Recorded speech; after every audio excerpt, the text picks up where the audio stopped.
where we are going in this time of multiple problems, especially in the mutation of COVID-19.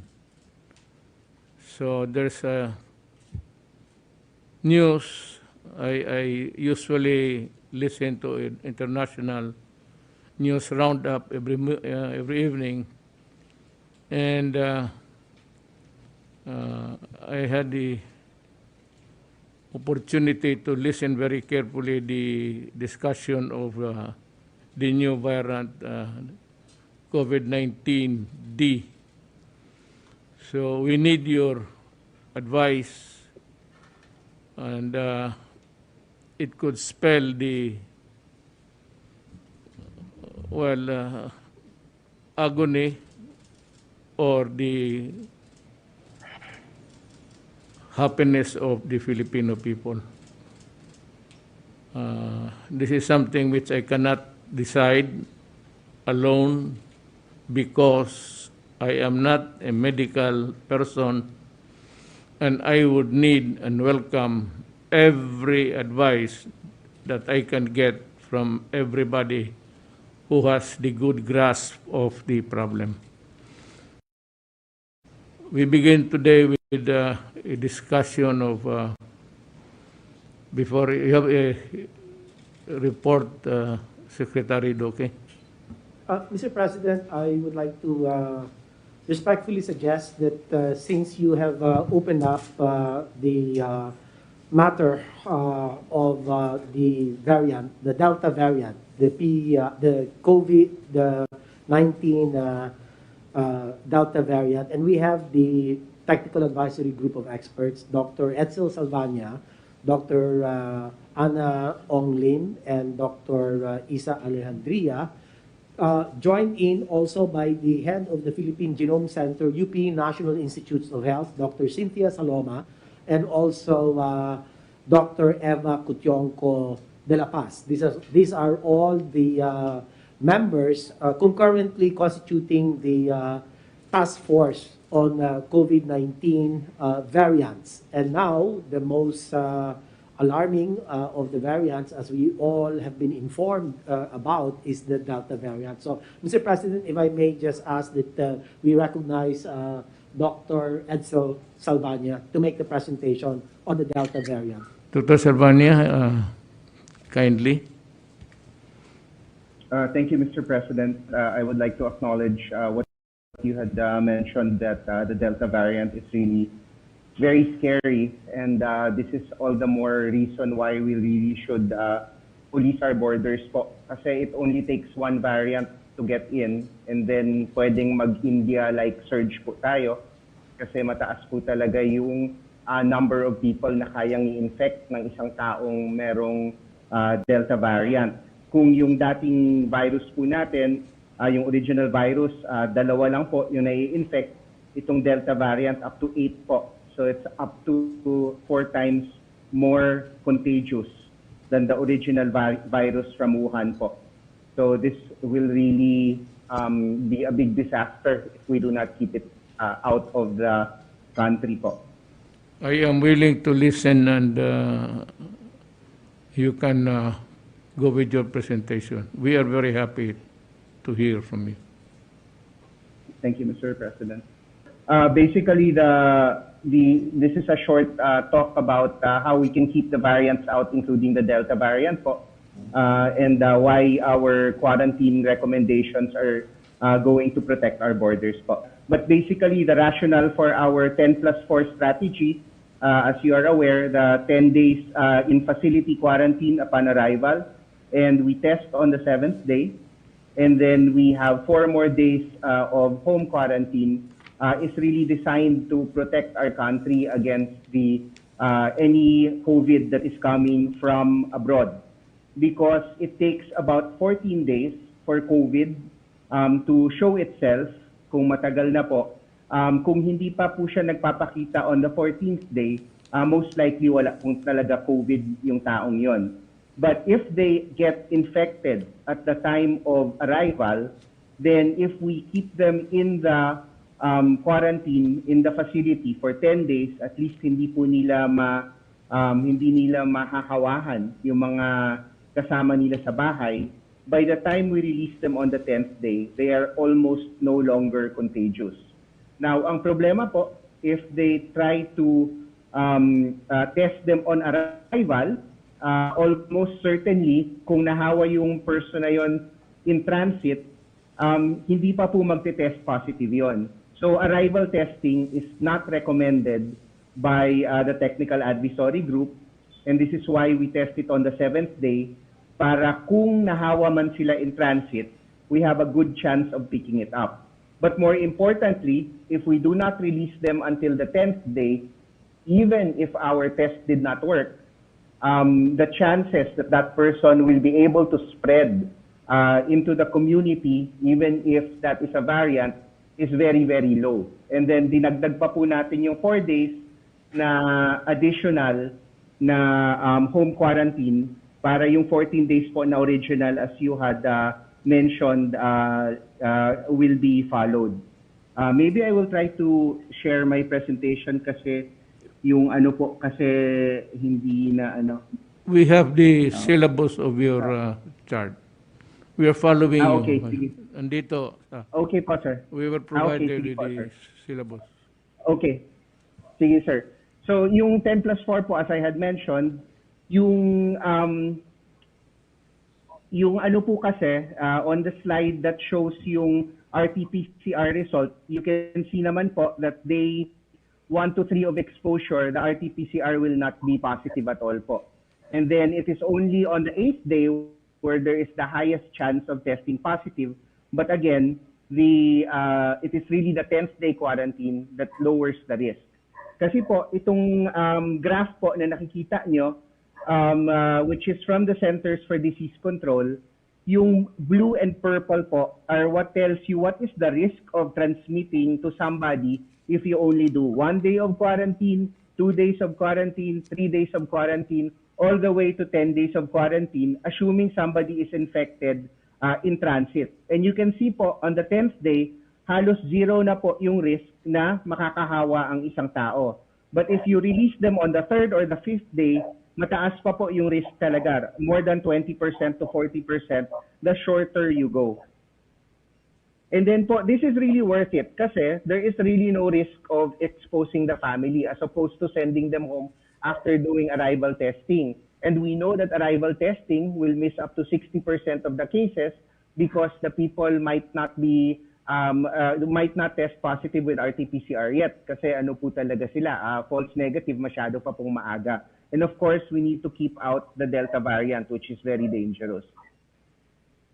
So yung sa Taiwan po, ang nangyari, hindi pa to variant yung pinag-uusapan natin, yung nangyari was they shortened the quarantine of their pilots from 5 days to 3 days and nagkaroon po talaga sila ng outbreak. And this is really bad because ngayon, alam naman natin, Taiwan did very, very well. And what ended up happening was that they were, they now have a surge. And this is because they shortened the quarantine. Shortcuts. And That's the problem with shortcuts. yes po, Mr. President. And then, yung variants of concern po, yung pinag-uusapan na po natin na Delta, yung po yung latest, 4 na po ang ating variants of concern, Alpha, Beta, Gamma, and Delta. Wala pa po tayong community transmission ng Gamma at Delta, and we really want to keep it that way. And that is why very important po yung stringent protocols natin. Yung Delta po, as I have mentioned, is 60% increased transmission over Alpha or yung UK variant, which was already 60% increased transmission over the original virus from Wuhan. So mabagsik po talaga to. If we thought Alpha was mabagsik, yung UK variant, mas mabagsik po itong Indian variant, yung Delta. And of course, there's also the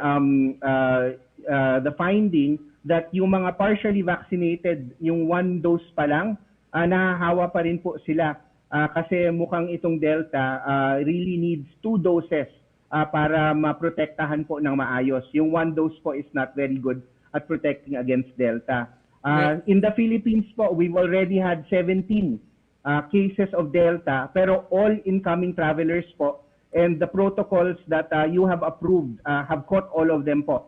So we have to continue and make sure that this is implemented nationwide because pwede po talaga tayong malusutan if we do not implement this strict protocol in all our borders because again, it only takes one.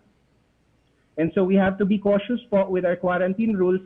Sabihin ko rin po kasi yung napag-usapan yung face shields, the Delta variant is also 40% more infectious outdoors, 60% more infectious indoors.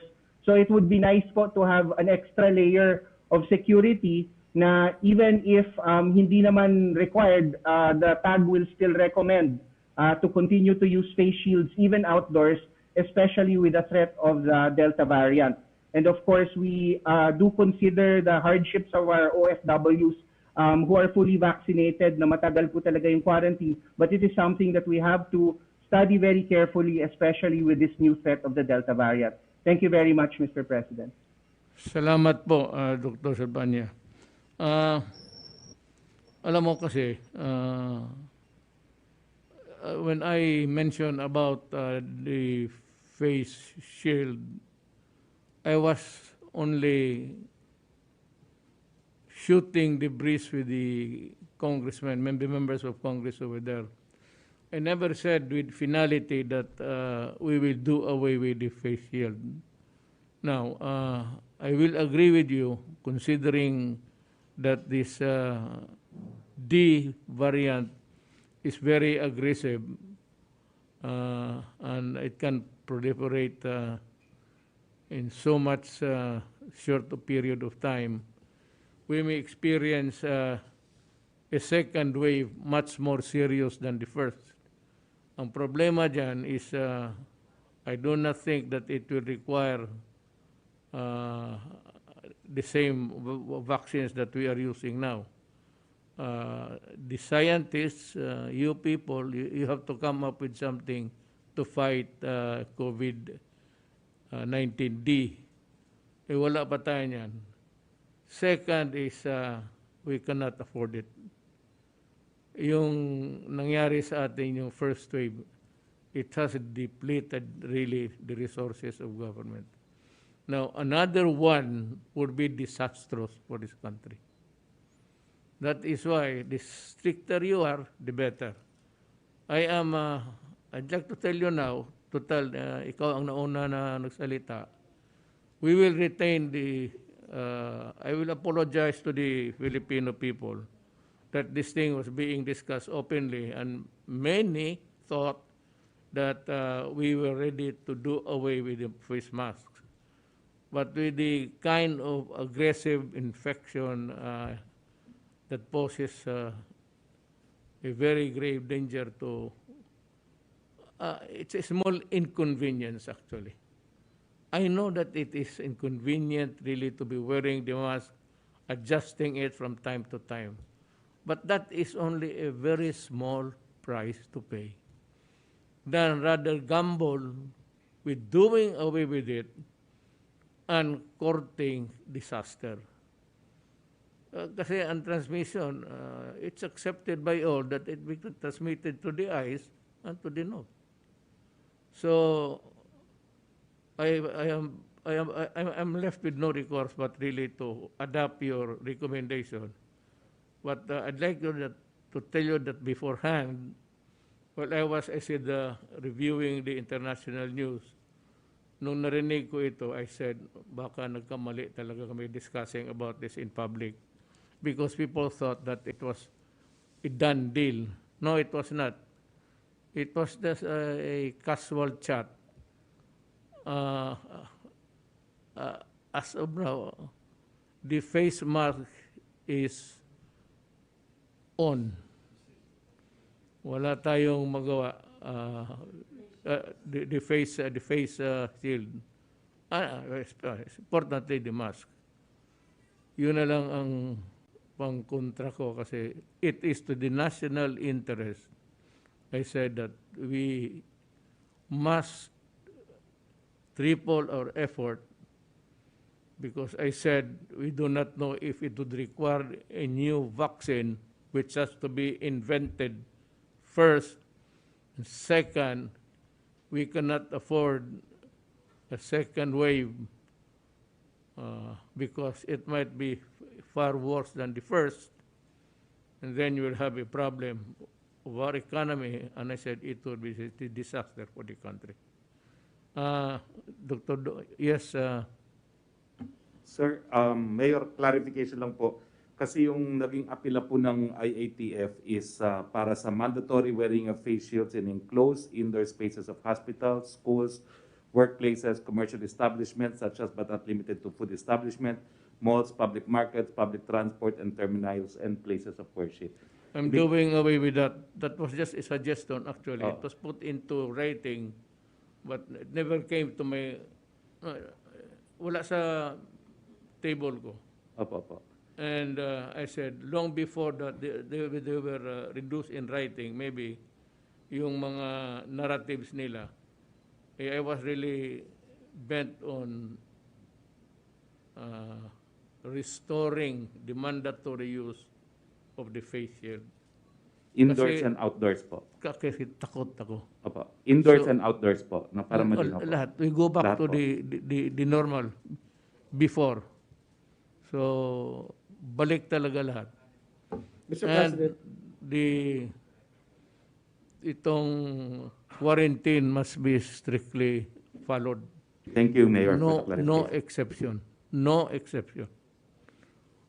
Whether or not vaccinated somewhere else, it would depend on the medical persons to decide on what to do with them. Now, you can present the next speaker. Mr. President, just to raise a clarificatory point.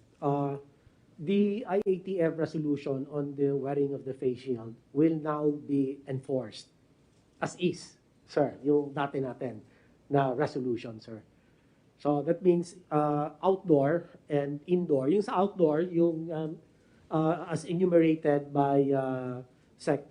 Roque, will stay, Mr. President. So basta malinaw lang po tayo kung ano yung dating IATF resolution on the mandatory wearing of the face shield stays, Mr. President. Well, I'm constrained really to go back to the old practice because of this danger posed by the D variant. Kung wala lang sana yan, especially I said with the narratives that goes with it in the international news and even dito sa locally, it's scary. So, I cannot afford to place the nation, the national interest of the republic by just, sometimes adopting this and being lenient to this. I said, I know that it is a very tedious, if you may, but it is really to prevent a disaster of our nation. So, Secretary Duque, who's your next resource person? Yes, Mr. President, if the issue on the wearing of the face shield has been resolved, although of course we have our, they prepared a presentation on why it is important to continue with the policy of the face shield wearing. Would you like to listen to that presentation, Mr. President? Yes, of course. Okay, Mr. President, It would be good. may we have Dr. Ana Ong Lim and the other members of the TAG to make the presentation? It will further our education somehow. Yes, Mr. President. Thank you so much, Mr. President. Thank you po, Mr. President, and good evening, Good evening, to the ma'am. rest of the attendees. This is Dr. Ana Ong Lim. Are you seeing my screen? I see you. Kita na po yung screen. Hmm. May I request the Secretariat to please present it? Yeah, the PowerPoint is there. Okay. I think we need to go back a couple of slides. So on behalf po of the Technical Advisory Group composed of myself, Dr. Salvania, and Dr. Alejandria, I've been tasked to make a short presentation about the face shields And just to start off, meron po tayong several na policies and resolutions na kailangan pong balikan. So last December 2020, the Interagency Task Force for the Management of Infectious Diseases under the Resolution number 88 mandated the wearing of face shields whenever people would go out of their residences. And this is because it was known to be effective in reducing the risk of transmission between persons. It was available and it was also low cost as an intervention.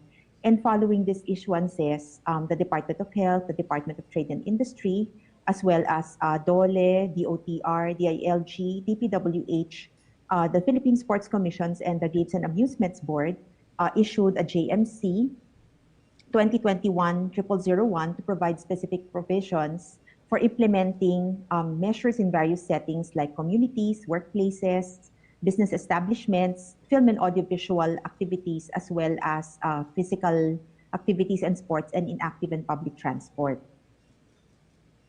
Next slide, please.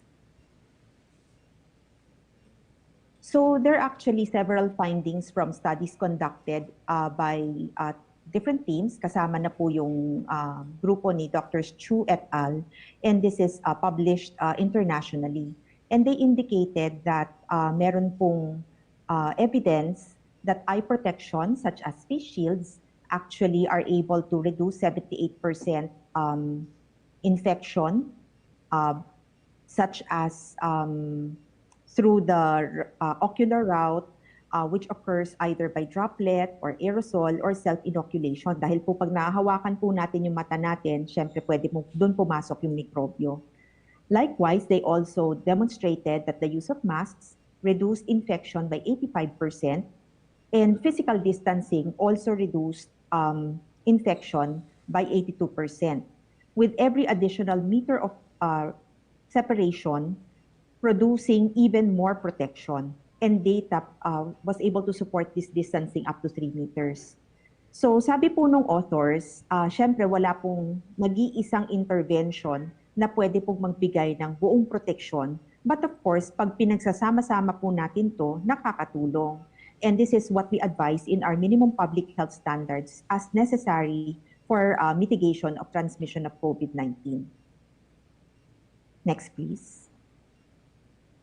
Meron pa rin pong study na conducted po in India, and this is actually a real-life demonstration where the use of face shields could have reduced exposure of field workers who were actually doing surveillance dun po sa kanilang mga communities. And this led to 62 healthcare workers who did not wear face shields visiting almost 6,000 homes, no? Na 12 po doon ay na-infect nung wala pa pong face shield na ginagamit. Pero nung minandate na pong gumamit ng face shield itong mga community-based teams, 50 of the healthcare workers who were required to wear face shields, none of them were infected, as they visited almost 20,000 homes where almost 3,000 individuals tested positive for SARS-CoV-2. So dito po sa study na to, nakikita po natin yung real-life effect nun pong paggamit ng face shield. Nung wala pa pong face shield, may mga nai-infect na healthcare workers. Nung pong gumamit na sila ng face shield, kahit pareho po yung ginagawa nila at nagbabahay-bahay at nag-i-interview, wala pong nahawa sa kanila. So with that, no, dahil po sa proteksyon na maaring ibigay ng face shield at sa patuloy na pagdami ng COVID-19 variants na napatunayan naman nating mas nakakahawa, inirekomenda na ipagpatuloy ang pagsuot ng face shield sa labas ng bahay. So this is recommendatory, it's strongly recommended. Pero we submit na dapat po sana pag nasa loob po or indoors tulad ng mga establishments or workplaces ay dapat maging mandatory ang pagsuot ng face shield dahil nga po yung ventilation ay hindi po natin makontrol ng maayos.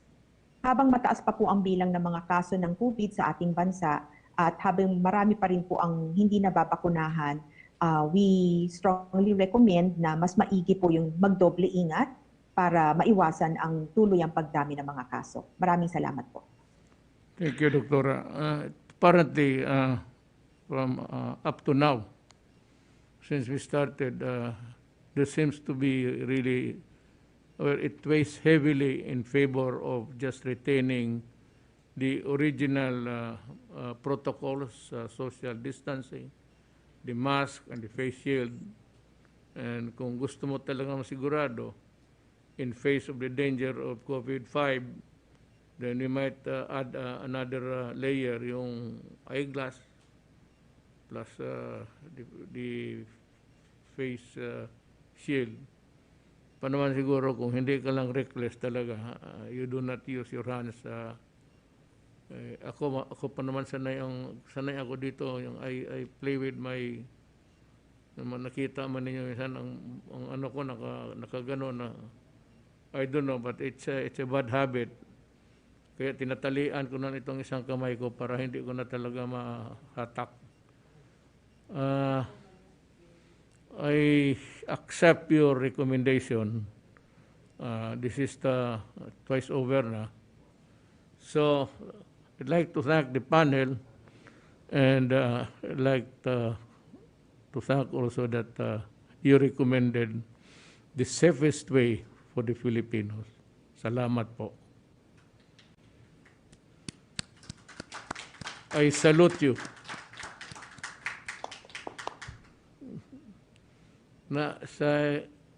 There's another one kay Secretary Briones. Yung face-to-face, ma'am, we might differ in our opinions about the matter, but for as long as there is really no vaccination, all. Total naman, pag nabakunahan na, and it hinges really on how industrious Secretary Galvez is buying all. Ito nang sabihin ko sa inyo. In the last meeting, Carlos Dominguez III, the Secretary of Finance, said clearly that we have the money already reserved for the vaccines, and it's there. So we can buy as many vaccines as required. Maski na sumubra, mas mabuti ang sumubra kaysa makulang. And we pray that Secretary Galvez will be guided by the Lord, so that he can really go where the vaccines are. Ang sa ma'am, dito sa face-to-face, I think I am not inclined to agree with you. I'm sorry, but mahirap. I cannot gamble on the health of the children. I hope you'd understand. Oh, yes, Mr. President, there are two bases for the DepEd position on the matter of opening of classes and face-to-face. One, of course, which we consider very heavily, is the impact on the economy, because education and the economy are closely linked. The second, of course, is the legal basis for the opening of classes and all other activities.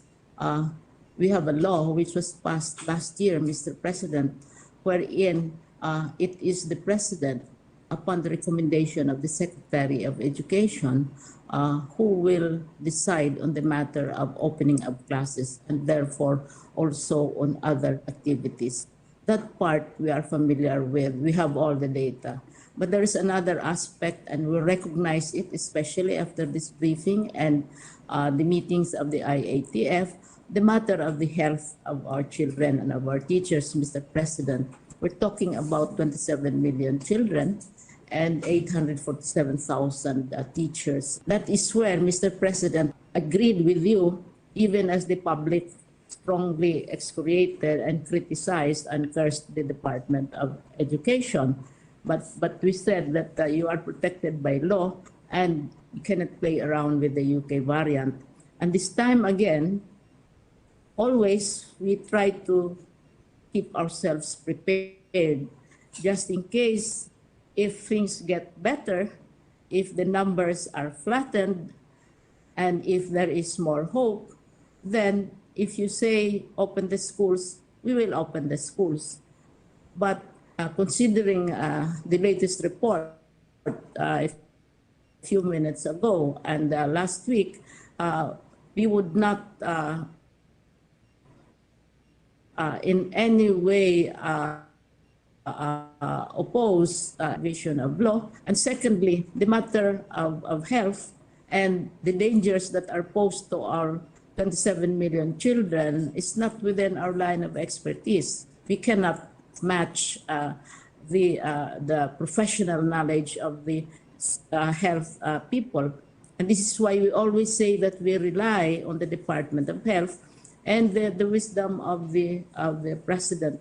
So there is really no problem, Mr. President. I came hoping for support for our learning continuity program na maski 100 pilot. We identified actually, Mr. President, 1,900 schools which might qualify. We kept on bringing it down. Now we said maski 100. But listening to the briefing and listening to your decision, we don't have any reservations because we all know the effect, and especially the idea, Mr. President, of having also our children vaccinated, because we are told that children are now more prone and perhaps are vulnerable, and we would not want to risk 27 million children and our teachers. And besides, we are part of the executive, and what the executive decides, we support and we cooperate, especially on a professional matter as this, Mr. President. So we are withdrawing our requests in the light of your decision, and we accept fully your decision, which is a very well-informed decision, if I may say so. Thank you. Thank you, Mr. President. Thank you, Secretary Briones. I'd like to just, I respect, I'm a lawyer, I respect the judiciary. And I can assure them that we will follow the orders. But at this time of a national emergency, I would just like to inform the courts that I will not follow them. I will insist on what is necessary to protect the people. It is not what the legal book says about, well, in the matter of stopping the protocols, the requirements by law. Si Gwen naman, she went to see me the other week, and I assured her that we are fair, and we would like to, I see the wisdom in her view, but I said the overwhelming notion among us in government and the medical doctors simply do not agree with her. So I leave the fate of Governor Garcia's DILG. There are some mechanics that can be put into action to well, compel obedience. Not because you want to be mas marunong, but remember I said that all our decisions are based on what the medical people say, period. Secretary Roque? Well, with all due respect to Secretary Anyo po, I read the link that Secretary Anyo said, and it is not Governor Gwen Garcia who filed the TRO. It is lawyer Benjamin Cabrido Jr., just for accuracy po. But I assure you that we've also explained as much as we could to the good governor, the scope of presidential powers on police power in protecting the health of the people remains paramount. Although it's an interesting legal question, but I think in the end, without second guessing the court, it is important to highlight that one of the most important power, executive power, is the power to protect the public from a health risk. Thank you po. So the courts are put on notice that what we have here is a national emergency. That's why we came up with a proclamation declaring this pandemic is of a national interest. So, yung mga korte, hindi naman sa'yo, wag na lang ninyo ipalabas. Kasi magkakaroon tayo ng impasse. And I do not want to lock horns with the judiciary. I said, nirerespeto ko. But there are times that, may panahon na there is always a time that the courts can function normally and maybe grant injunctions and all. But this time, I said they are put to notice that hindi ako magpipigil. I will not obey the courts in the matter now of management the pandemic. I do not want anybody from any government agency or department messing up with a situation which is, I said, is being managed because it is very dangerous to the country. Hindi ako maniwala sa I advise the court. So wag na lang niyo ilabas. Pag may ilabas na diyan, talagang there will be a rokos.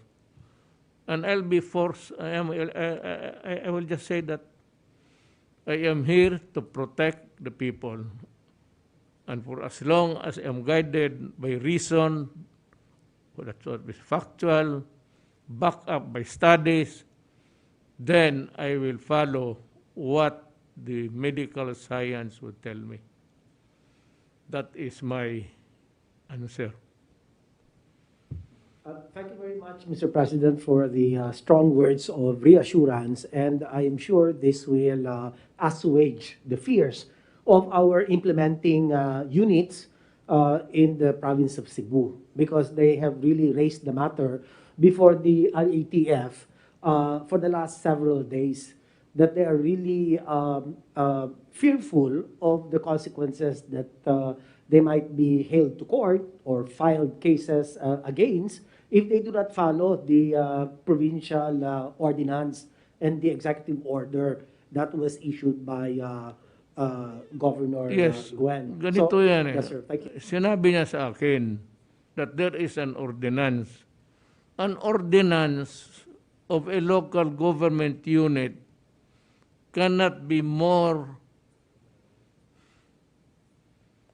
higher than a national policy, which is the policies that we are dishing out are not mere policies. They are guided by the proclamation, and they are the laws of the yun yung batas.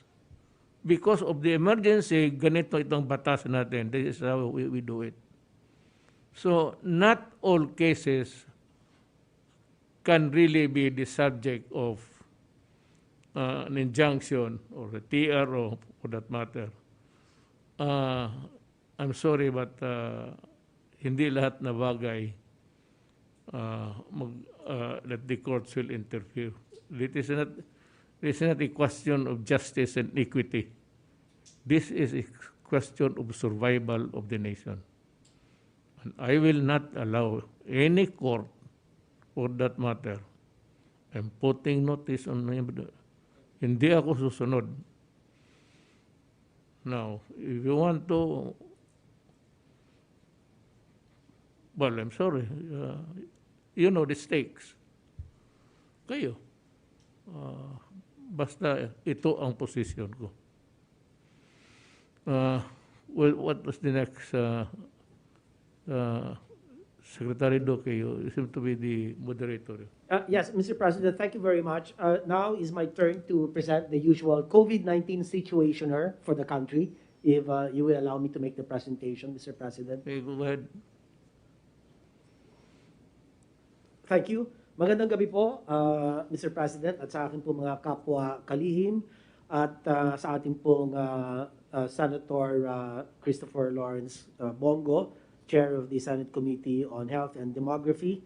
At sa ngalan po ng Department of Health, ako po ay magbabahagi sa inyo ng isang maikling ulat ukol sa ating COVID-19 situation. Can we have the second slide, please?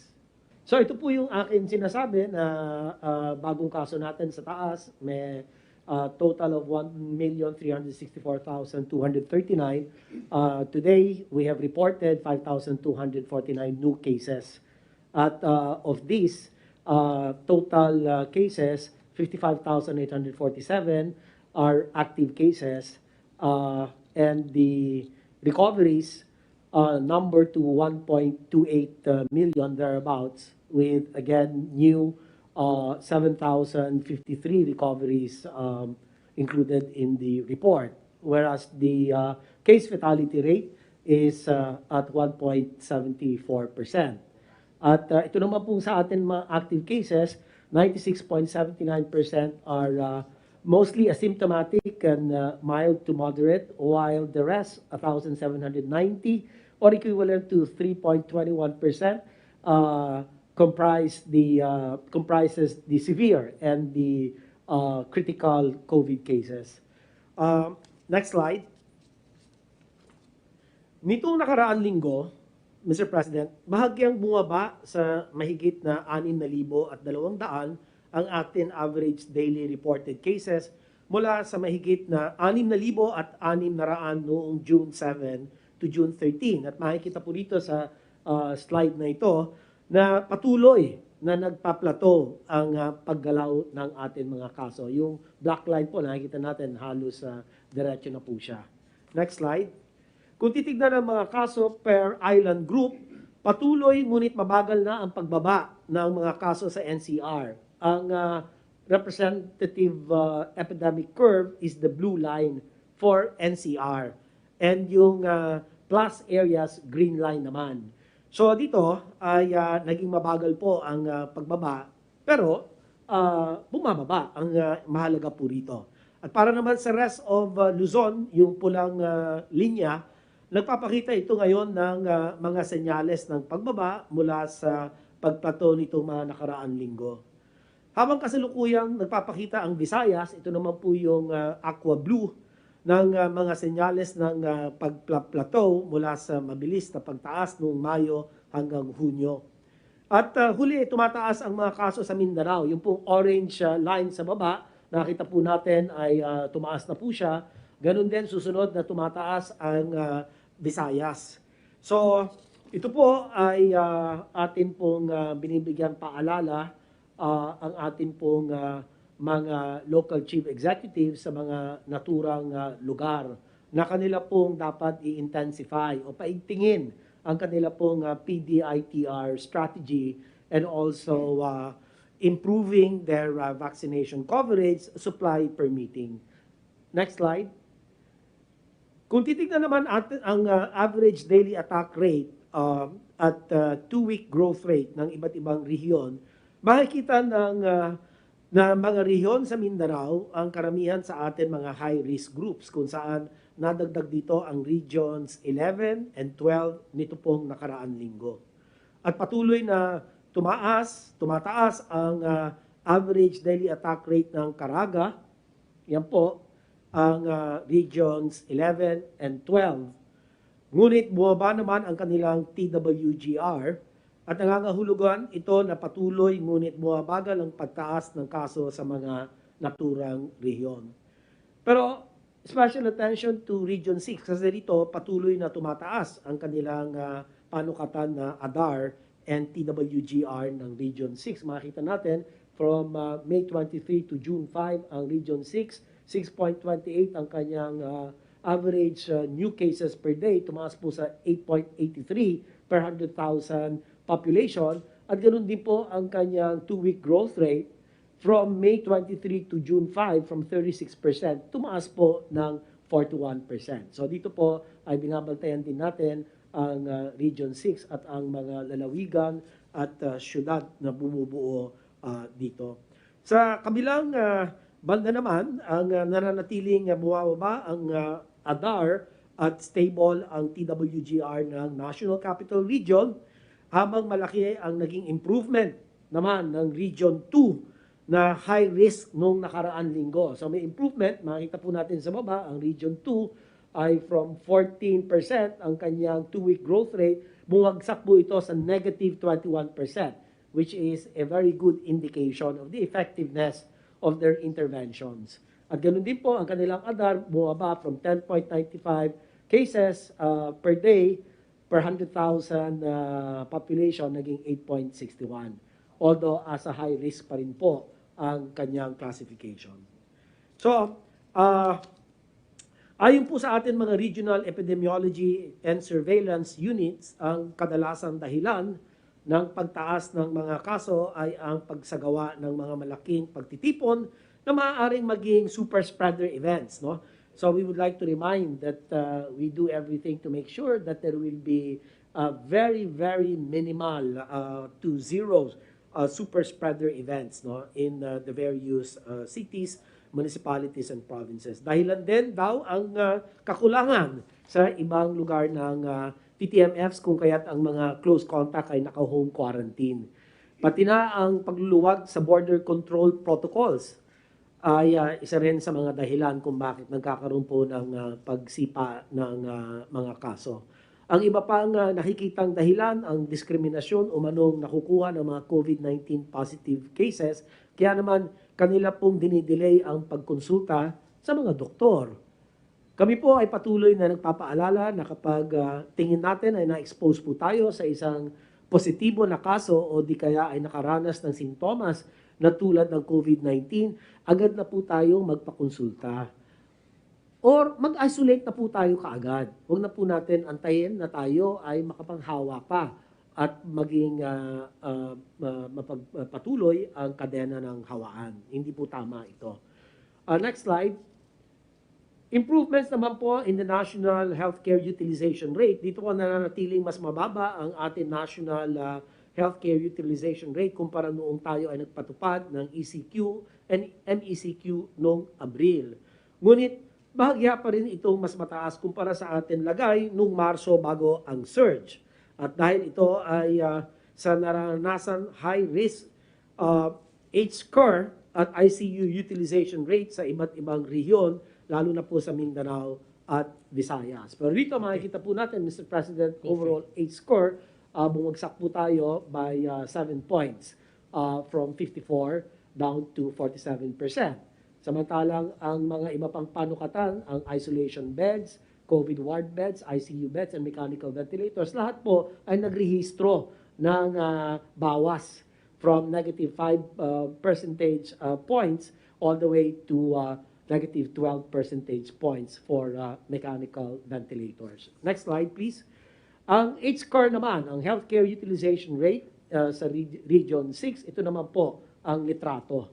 Overall H-score ay from 68%, nagkaroon po ng konting improvement, naging 65% for a 3 points lower utilization rate. At ganoon din po ang ISO beds, COVID ward beds, ICU beds, and mechanical ventilators. Makikita po natin ang COVID ward beds ay tumaas po ng 2 puntos from 68% to 70%. At ang ICU beds naman ay nananatili sa high risk at 84% utilization rate compared to June 13 and the current utilization rate of 84%. So hindi po gumalaw yan at sana bumaba pa rin po ito. At ang mechanical ventilators, ganun din po. Ako po ay nananawagan sa atin pong mga hospital chiefs na kailangan po dagdagan nila ang ICU bed capacity. Kung pwede lang i-increase, dagdagan ang ICU bed capacity by converting the isolation beds. Kasi yan, makikita natin ang isolation beds, medyo malaki pa po reserve capacity. 60% lang po ang kanyang utilization rate. Ano po, bumaba pa nga po ito. So, magandang i-convert ang isolation beds to ICU beds para lumawig ang kanya pong kapasidad. Ang ating H-curve naman sa Region 12, sunod na slide please, Region 12, ay tulad ng Region 6 na sasabayan ng pagdami ng allocated beds for COVID-19 ng Region 12 ang pag-akyat ng mga kaso sa riyon. At bagamat umakyat, bahagya lamang ang itinaas ng H-curve sa riyon mula nung nakaraang linggo at patuloy at mahigpit natin minomonitor ang ICU utilization sa riyon na ngayon ay nasa high risk level. So kung titingnan po natin, although overall ang overall H-curve bahagyang tumaas, pero yung ating COVID, yung ICU beds natin ay tumaas din ito na as a high risk na rin po at 81% or an increase of 3 percentage points. No? So next slide, doon naman sa dako ng Region 11, ang healthcare utilization rate. Dito po ang kanyang June 20 healthcare utilization rate as a 63%. Hindi po gumalaw. So, pareho pa rin compared to June 13 at 63%. Ang isolation beds ay bumaba ng 1 percentage point. Ang COVID-19 ward bed, tumaas po ng 4 na puntos. At ang ICU beds, ito po tumaas naman ng 8 points. At malaki po ang tinaas ng ICU bed utilization sa Region 11. Ganun din naman, ang maigi lang, Mr. President, ang mechanical ventilators natin ay bumababa naman by 10 percentage points. Kanya, ibig sabihin po nito ay although hindi ganun kataas ang ating mechanical ventilator utilization rate, pero bantayan natin ang ICU beds. Ano po? So, ganun din po ang ating abiso sa ating po mga hospital chiefs. Unang-una, kinakailangan itaas po ang COVID bed allocation ng mga pribadong ospital from 20 to 30%. At ang mga pampublikong ospital naman po dapat itaas kaagaran from 30% to 50% ang COVID bed allocation. And pangatlo po ay ang conversion ng ating po mga isolation beds, 55% nga lang po as of June 20, to ICU beds para mas mabawasan pa natin ang healthcare utilization rate ng ICU beds at bumaba po ito hanggang sa maaari sa moderate risk classification, which is at 60 to 69%. Thank you. Next slide, please. Ang H-curve naman sa Region 10, ito naman po ay ang overall utilization rate ng kanyang hospital capacity ay bumaba po ng 4 points. Ang isolation beds all the way ay hindi nagbago. Ang COVID-19 ward beds ay bumagsak po ng 14 percentage points. Ang ICU beds naman ay tumaas. Medyo nakakatakot po ito, Mr. President, kasi ang laki po ng kanyang itinaas by 24 points. At muli, yung aking sinabi kanina ay sundin po natin. Tumalima po kayo sa abiso ng Department of Health. Sa mechanical ventilators po ay bahagya naman, malaki din naman ang ibinagsak. Maigi lang, from 47% to 34% or 13 percentage points. Next slide, ito naman po yung ating confirmed COVID-19 deaths by week.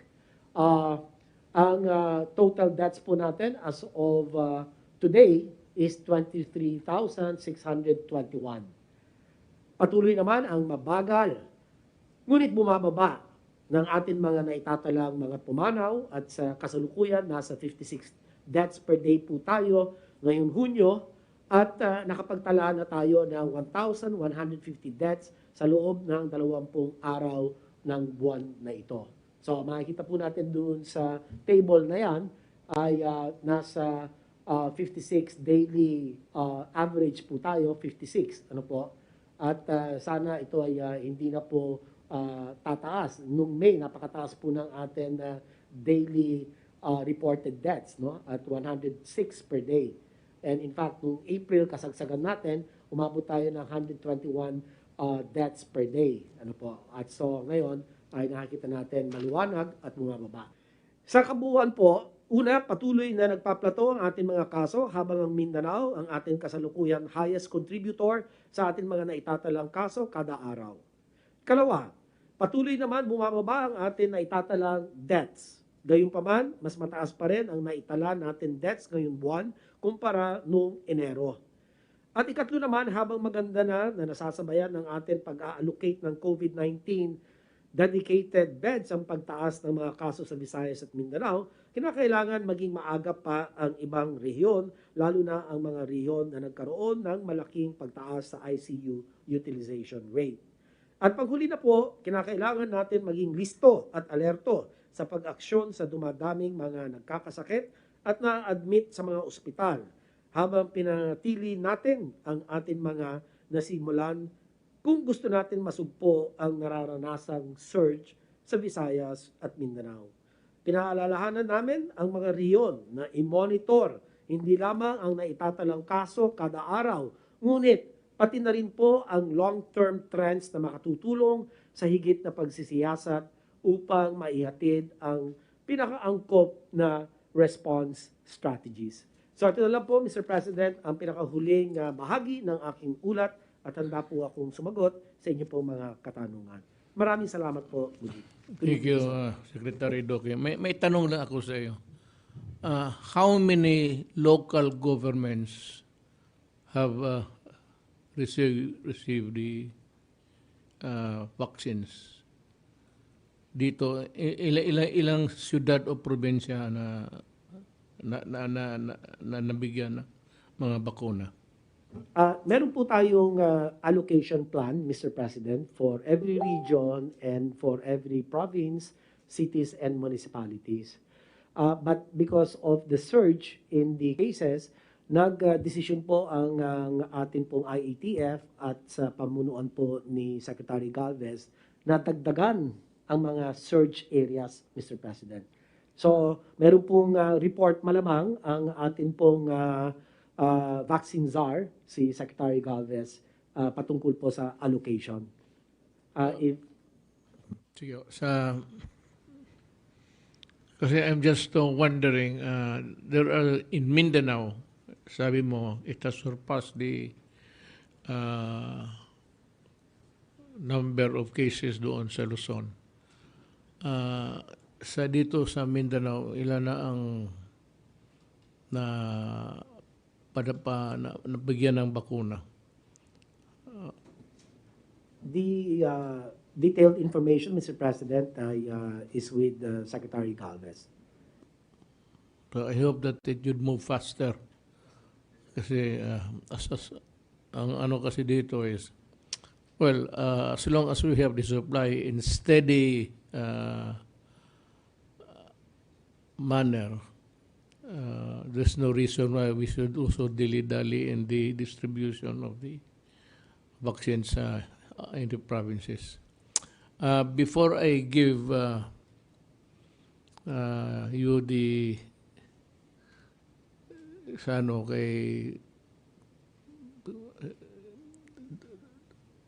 kay Dr. Domingo, mauna muna tayo dito kay Secretary Galvez so that you would know how much ammunitions we have against the fight of COVID. Mr. President, fellow cabinet members, Senator Bongo, magandang umaga po sa ating mga medical experts present today. Sa ngayon po, magkakaroon po tayo ng briefing on the updates on our vaccination program. Next slide, please. Ang number one po is the Philippine Vaccination Center have reported that we have reached 8 million mark last Friday, June 18. We have already received 14,205,870 vaccines with 5,876,820 doses for the month of June. We are expecting to receive 4 million more before the end of the June. We will be receiving the COVAX that I will present later. And then the good news is that the Philippine negotiating team, headed by USEC Mark Hoben and also the DOF team, was able to sign and concluded the Pfizer.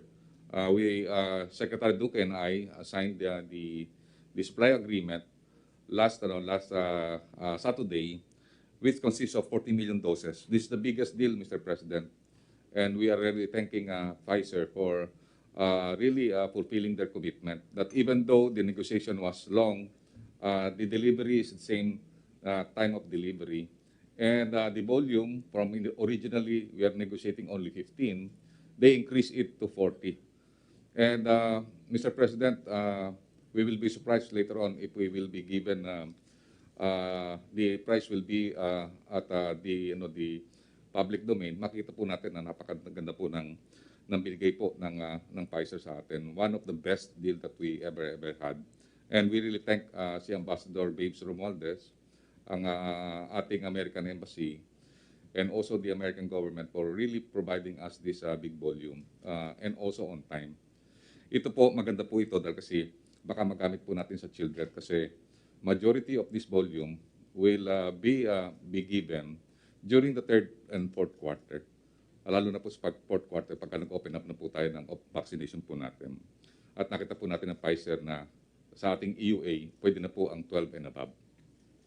And then dumating po kahapon yung Israeli expert to share their latest experience on vaccination program. Kanina po, nagsimula na po kami at maganda po yung mga experiences natin, mga protocols and also kung paano nila pinapangalagaan ang kanilang mga vaccine. Tomorrow, magkakaroon po kami ng extensive discussion on logistics management, on how we will preserve our vaccine so that we will not have wastage and how we can distribute it the soonest possible time as you directed to us, that it will be delivered on time to the provinces.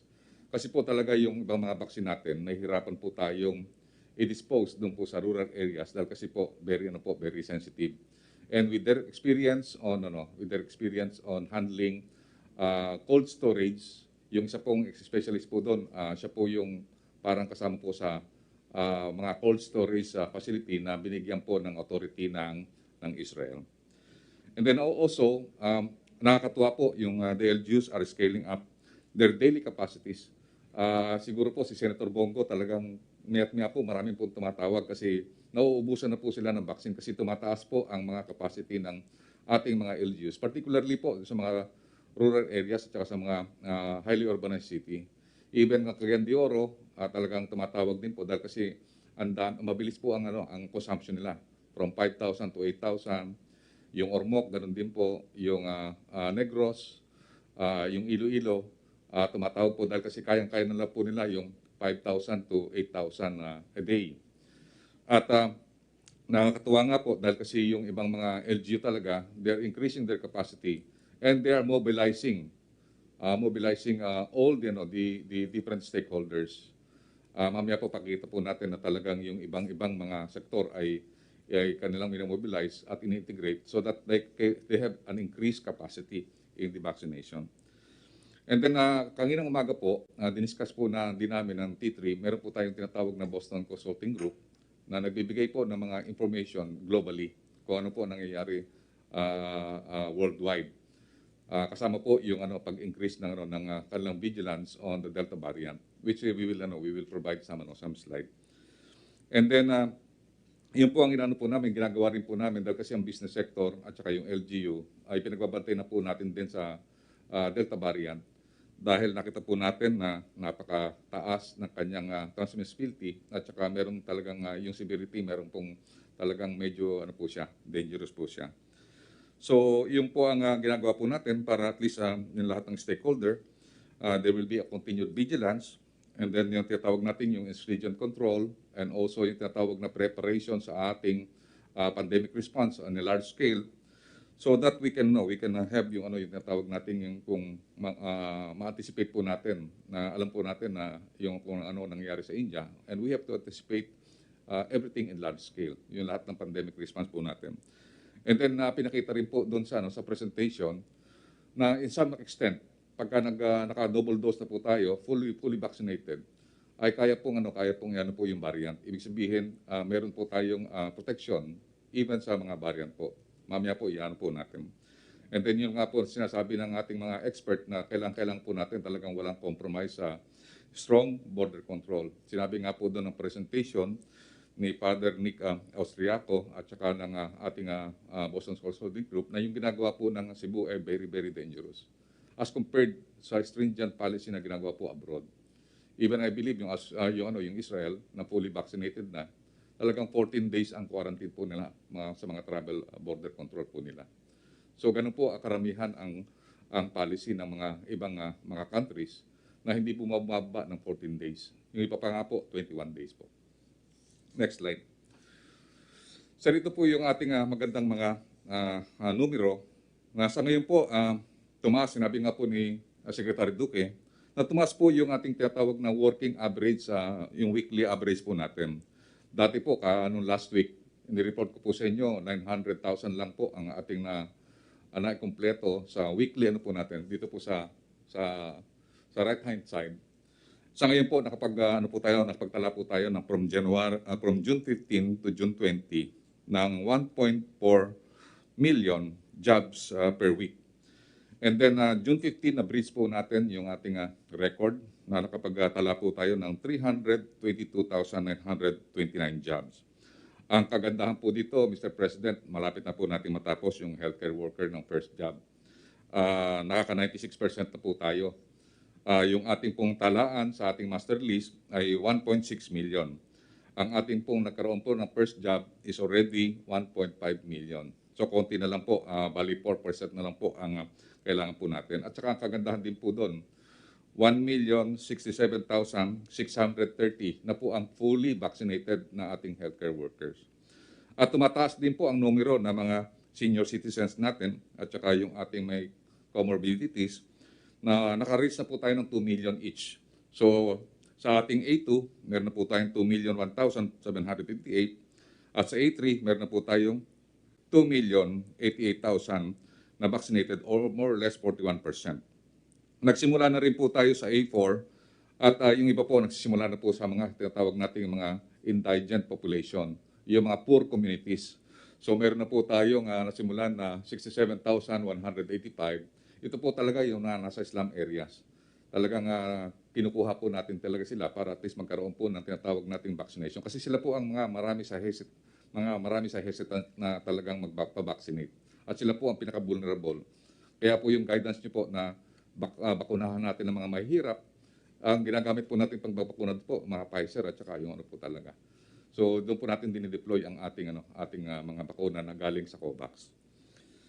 So sa ngayon po, madagdagan po ang ating vaccination site. Kung makita po natin vaccination site, nung huling report ko po is 3,900 lang po ang vaccination site. Ngayon is 4,055.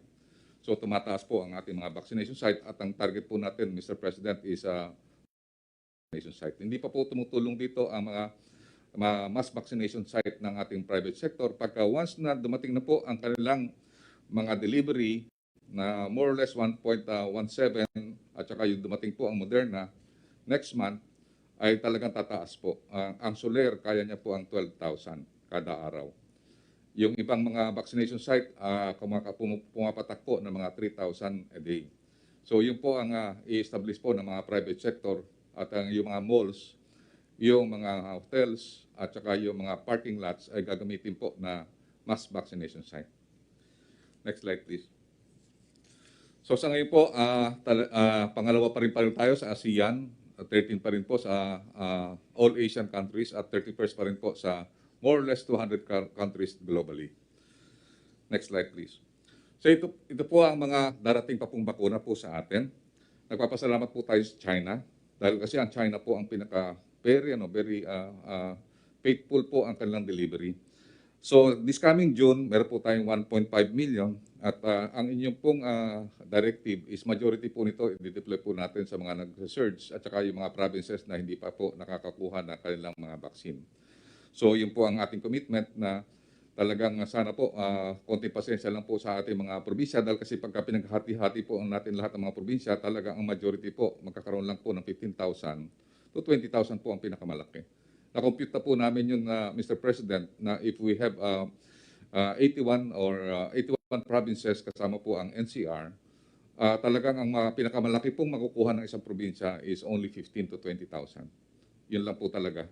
Kaya po mangyayari, nakikita natin, madidilyot po ang ating mga vaccine. Kaya nga po, na maganda rin po, Mr. President, yung mga highly urbanized cities at saka yung mga nagsisearch po ngayon, yun ang babatuhan po natin ng malalaking volumes po ng mga vaccine. So sa ngayon po, darating po ang June 24, ang Sinovac, and then ang Moderna, June 27. Hopefully, yung AstraZeneca po ng COVAX, dumating din po ng June. At saka po yung US donation. May commitment po ang US na magbibigay po sila ng kanilang tulong sa atin. At ang pinangako po nila is before the end of June. And then sa July, we are expecting another 4.5 million of Sinovac. Pero ang sabi po ng Sinovac, baka dagdagan po nila ng 1 billion pa yan para maging 5.5 million o 6 million. Dahil ang pangako po nila, yung 20.5 million po na Sinovac na ating kinuha sa Asian Development Bank, instead na i-deliver po nila ang whole stretch ng hanggang November, i-deliver na po nila yung 20 million hanggang September. So ibig po sabihin, mas marami po ang may bibigay ngayong month ng June, July, August at saka September. Tatapusin po nila yung delivery by September, yung 20 million. So meaning, minimum na 5 million to 6 million po every month ang bibigay po nila para po sa ating mga tawag natin sa mga probinsya po natin. Pwede po yan i-deploy sa mga probinsya dahil 2 to 8 lang po ang kanyang requirement. And then ang COVAX, 4 million. And then Moderna po, aakyat po ng another 1 million. Yung AstraZeneca po, ito po sa private sector po to at saka sa LGU. And hopefully yung Sputnik po ay makapag-deliver na po ng at least 1 million. Next slide please. Next slide. Ito po yung ano po natin na yung nagkaroon po tayo ng signing ng 40 million. Napakalaki po ng impact po nito dahil kasi talagang ang ano po nito, ito yung biggest ano po natin. And then magano po, tutulong po ang US na at least makapag-deliver po na mas maaga. By August po, makapag-deliver na po. Next slide please. Maganda ka dyan Sir? Serious masyado. Sir, Yung slide. 10 o'clock po ng Yung gabi. nagpipirma ka. 10 o'clock po ng gabi po yun, sir. Kasi po ako po ang nasa akin na po bola, nakapirma na po si Secretary Duque. Ako na po ang hulang pumirma. Well, the effort is as good as any. Opo, mabilis pong pumirma si Sec Duque. Kaya nung nahuli po akong pumirma. Next slide please. Sir, ito po yung pagdating po ng Israel delegates. At ito rin po sa kanan, nagsimula na po tayo ng discussion. Kasama po natin si Sec Duque, Sec Del, Sec Vince Dizon, at saka po yung member ng NBOC. Magagaling po yun, lalo na po yun, yung babae, sir, magaling sir yun. Kasi siya po ang strategic planner. At the same time, siya ang communication. Sir, yung ano po sir, nagbumisita rin po ako kanina sa Quezon City. And maganda po yung tinatawag nating synergy of all sectors. First time po talaga na nakita natin na yung sumasama po rito ang national government, yung local government, yung private sector, yung Unilab po, yung medical sector. And then kasama rin po dito yung religious sector, yung Caritas, at saka yung diocese ng Novaliches. And then yung academe, yung FEU, NRMC. Nakita po natin na sama-sama po. Yun po ang kagandahan sa Quezon City, talagang yung diocese po ng yung mga bishop, tumutulong po kay mayor. And then kung makita po natin, yung mga mismong yung mga religious, sila po ang naghihikayat sa mga mamahirap na magpabakuna. Sa ngayon po, parang nakita po natin yung uptake po dito sa mga slum area, tumaas po dahil kasi nakita natin malaki po ang influence ng mga mga medical professionals at the same time ng mga religious. So nakita po natin yung cooperation po nito kasi yung Unilab ganun din, nagkakaroon sila ng mga town hall meetings. At the same time, kasama po yung Caritas. Sir, for the information of the President, yung Caritas po, nung nakakahirap-hirap po tayo ng pag-ayuda, kasama po sila ng private sector na nagbigay po ng 7 billion ayuda. Talaga pong pumunta po sila sa mga mahihirap, nagbibigay po ng mga goods at yun po ay nakahingi po sila ng mga donations doon po sa mga conglomerates po natin. Yun po nakita po natin talaga na itong sa pandemya, even though there is a separation between the state and the church, sa pandemya po sama-sama po tayo, Mr. President. Nakita natin na itong signing of cooperation, talagang tumutulong po ang ating mga kaparian dahil yung CBCP inano na rin po namin. At karamihan po sa mga CBCP, mga seniors, nabakunahan na din po natin. At napapasalamat po sila, Mr. President. And then, Go ahead. next slide, please. Sir, ito yung yung parang presentation po sa amin ng Boston Consulting Group at saka ng mga expert na nakita po natin na yung tinatawag natin itong slide po nito, ipinakikita po namin sa business sector. Para po yung business sector at saka yung T3, kasi yung T3 po yan, mga conglomerates po yan, mahigit na 1,000 conglomerates. Binibigyan din po namin ng briefing kung ano po yung variant. So sa presentation po namin, kasama po namin si Father Nicolas Articio, kasama po yung mga expert ng Boston Consulting Group. Ito po, kung makikita po natin, Mr. President, this briefing, po eh. Kung makikita natin yung beta, ito po yung tinatawag na significantly worse. Yung beta po, ito po yung tinatawag na South African variant. And then kung makita natin yung delta, dalawa po ang pula dyan. Ibig sabihin, likely increase ang severity at saka yung kanyang transmissibility. Pero ang magandang balita po, sir, is at least yung yung mga bakuna po, pagka naka-double dose na po tayo, meron tayong protection. Ibig sabihin, baka bumaba po yung protection, pero at least nakikita po natin na pagka fully pagka po tayo doses, at least meron tayong added protection. Kaya po, yun po ang inano po natin sa ating mga kababayan, na talaga as much as possible, yung mga ibang hindi pa nakaka-second dose, ay magpa-second dose na po kasi talagang once na hindi po talaga tayo nagkaroon ng second dose, hindi po tayo fully protected from the variant.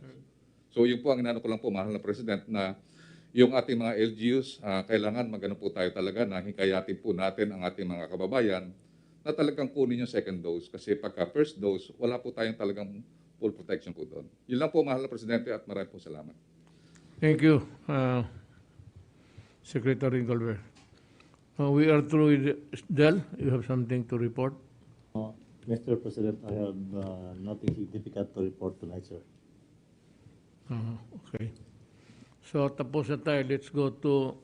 But before we proceed any further, I would like to mention the medical experts, resource person nandito who shared their time with us.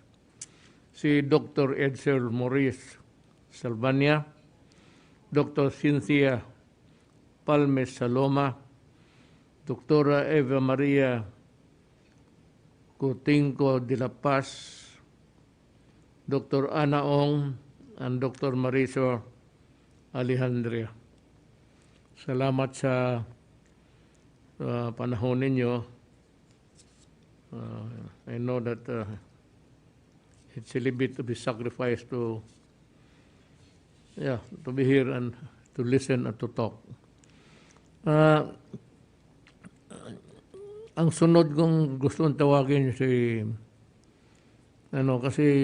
binubugbog minsan ito ng criticism si Dr. Domingo. Dr. Domingo, it's your turn to blast them to pieces. Go yes, ahead. sir. Magandang gabi po. Magandang gabi po, Mr. President, tsaka sa lahat po ng mga member cabinet kay Senator Go. Alala mo, sa totoo Yes, lang. sir. May konti lang po akong Gawain mo lang yung trabaho mo. Do it right and to hell with the criticism. Demokrasya to. They are entitled to that right. So, ikaw naman, you have to take it in stride. Pareho ka rin ng politiko. Because we are performing public functions and our actuations are really being observed, and other people, maligaya. Maybe you cannot please them all. So you just do your duty and forget about we have trust in you, the Filipino people. Go ahead. Yes, sir. Maraming salamat po. Yung lagi nyo namang sinasabi, just do my due diligence and rely on sound science for our decisions. At yun naman po ang sinusunod natin. Ano? At bigyan ko lang po kayo, sir, ng konting update sa ating mga vaccines na ginagamit sa Pilipinas at saka sa buong mundo. Can we have the slides, please?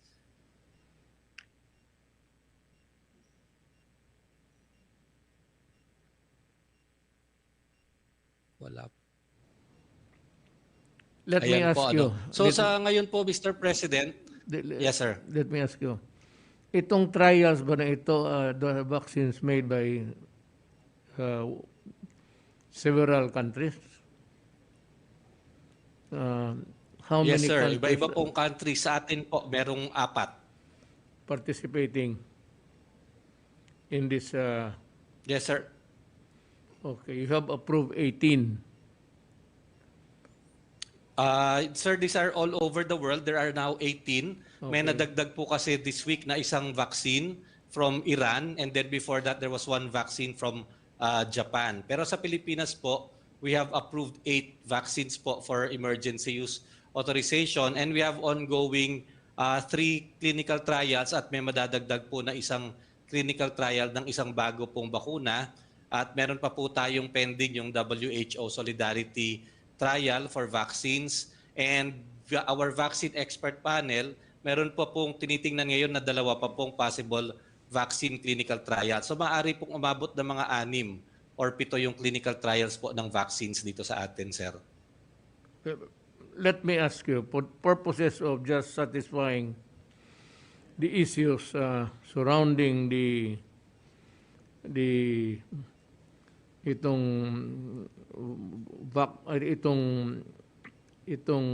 Iver. Ito lang po yung may konting updates ako, no? Yung kulay green po, yung Sputnik vaccine, ito po yung 2-dose vaccine na adenoviral vector na magkaiba.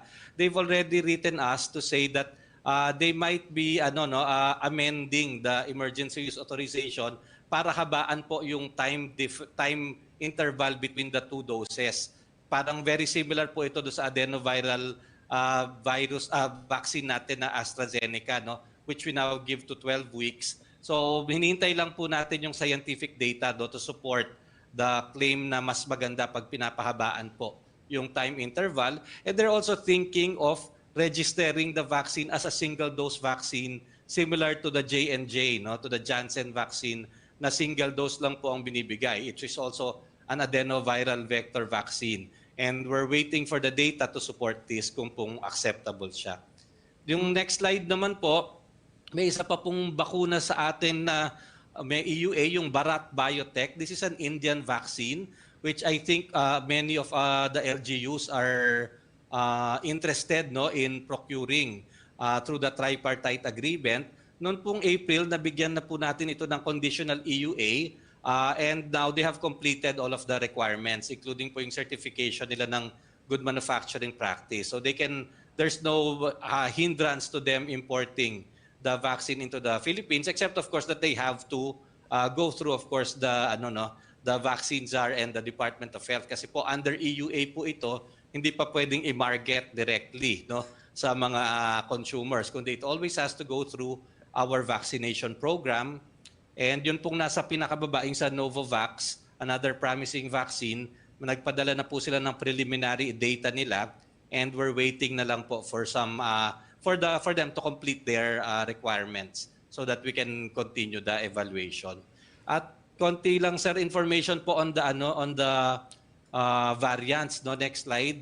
So since tandaan, if we remember, talaga pong ang mga vaccines na ginagamit natin ngayon were developed, of course, using the original COVID-19 virus. At unti-unti po nagkakaroon siya ng mga mutations, and in fact ito po yung list, no, there are several mutations now. Started of course with the UK variant, nagkaroon po ng South Africa, Brazil, pati po dito sa atin nagkaroon po ng isang variant, and the ones that is of concern now is the Delta variant. Next slide. Sa United Kingdom po kasi sa England, no, nagamit nila mostly Pfizer at saka AstraZeneca, and they did it quite early, at sila po ngayon yung merong medyo data no showing the effectiveness of the vaccines on both the UK variant and the Delta variant. And the results for so far the data for Pfizer shows that for the UK variant, yung Pfizer vaccine po mataas pa rin, nare-retain niya yung mataas na efficacy rate niya of 93%. Pagdating po doon sa Delta variant, although bumababa po ng konti, meron pa rin naman pong 88% no, na efficacy against the Delta variant. So there's a decreasing efficacy as we get more mutations, but hindi naman po completely nawawala ang bisa ng bakuna. It's still a useful vaccine. Yun naman pong AstraZeneca vaccine, ang nakita po nila na overall efficacy niya for the UK variant is about 66%, at nung tiningnan po for the Delta variant, it's about 60%. So nagagamit pa rin naman po talaga, may protection pa rin na ibibigay. Next slide. Unfortunately po, sa mga... Sandali lang. So, itong AstraZeneca pati yung yung isa, they are... Yun pong Pfizer. Well, Pfizer, effective, at least it gives you an ample protection against... Well, sir, ngayon, sir, actually po ongoing din naman ang study ng mga itong bakuna like Janssen, Moderna, Sinovac, Sinopharm, and Sputnik on the efficacy nila against the Delta variant. Kaya lang wala pa po talagang nasusulat na report. No? But initial reports indicate that they are also useful. But of course, we expect that it will be a little lower than the original efficacy dun po sa original na variant po ng ating bakuna. So ibig po sabihin, lahat naman po ng bakunang ito, wala naman pong nawawalan completely ng bisa, even with the Delta variant. And kaya nga po gusto nating talagang igiit na unang-una, kailangan pigilin po natin ang pagpasok ng variant na to sa Pilipinas. Pero at the same time, since paunti-unti lang naman po ang nakapasok pa so far at controlled natin, in case meron pong makapasok, kailangan pa rin po talaga, we should all get vaccinated with the vaccines that are available now. Because this will still protect us and will help us stop the spread even if it comes in, ito pong ating Delta variant. Well, given the shortage, because it does not come in trickles, but it is not really enough in numbers for comfort. Kagaya ng United States, madali sila because everybody had their vaccination. Itong atin, ginusto natin pero kulang. So yan lang ang sa atin is we can maybe do it as fast as any other country like America, but because of the limited supply, yan ang kaya nagdadasal na lang tayo na Secretary Galvez, it's sometimes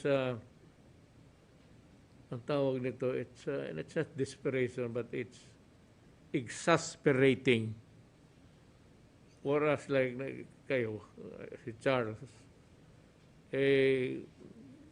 Kung ano na lang ginawan para makakuha with so much effort and so much industry poured into the getting the vaccines. So marami pang masabi. So ako naman, hindi ako sumasagot. Pero pag sumasagot ako, pinuputang ina ko talaga. Wala, ganun.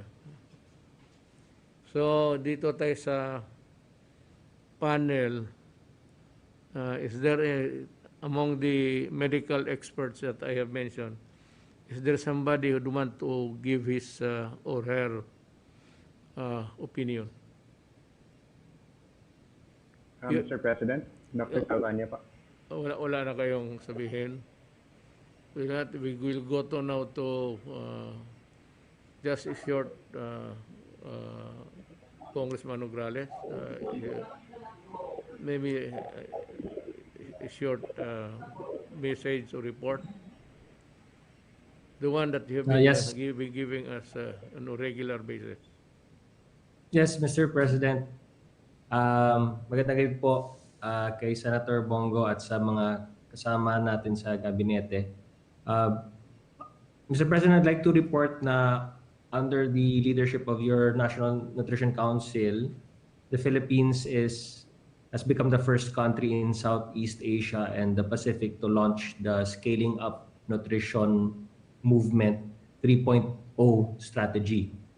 The launch was a success with almost 1,000 local and international nutrition stakeholders gathered on June 2, 2021 via Zoom and Facebook Live to witness the event.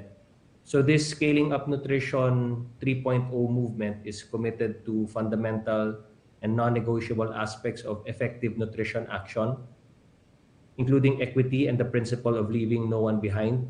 So for its third phase, the SUN movement will drive forward gender equality and enshrine youth leadership across the movement.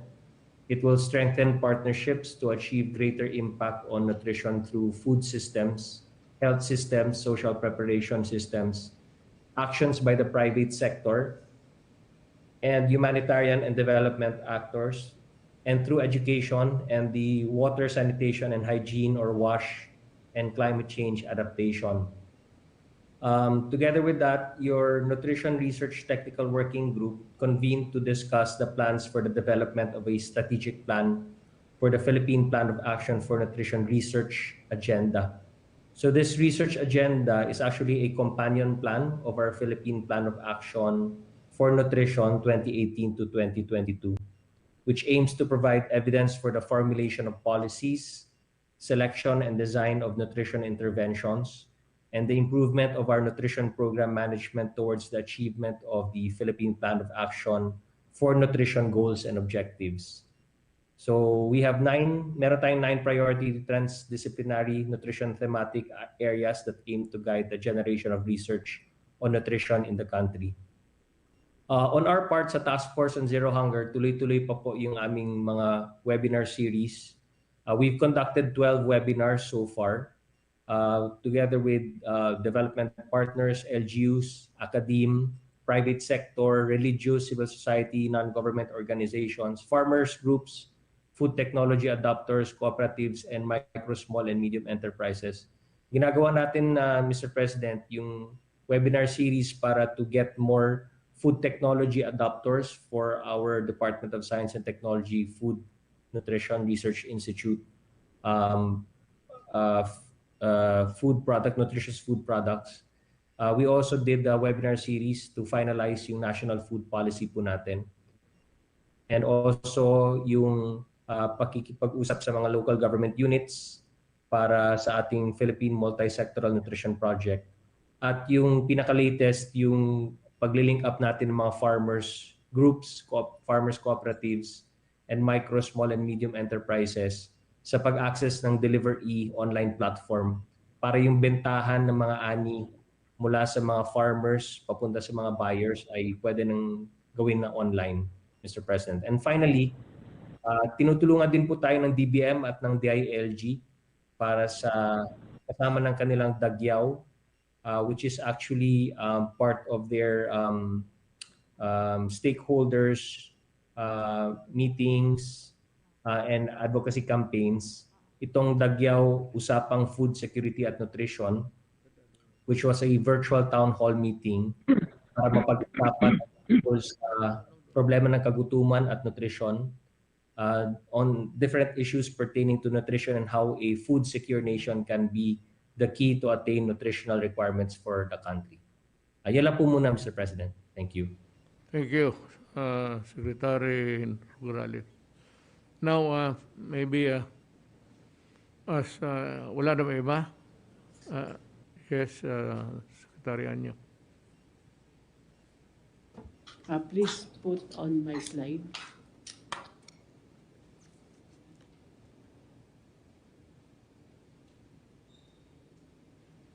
Si Salman yan. Pakilagay yung slide. Ang ganda ng sing-sing, oh.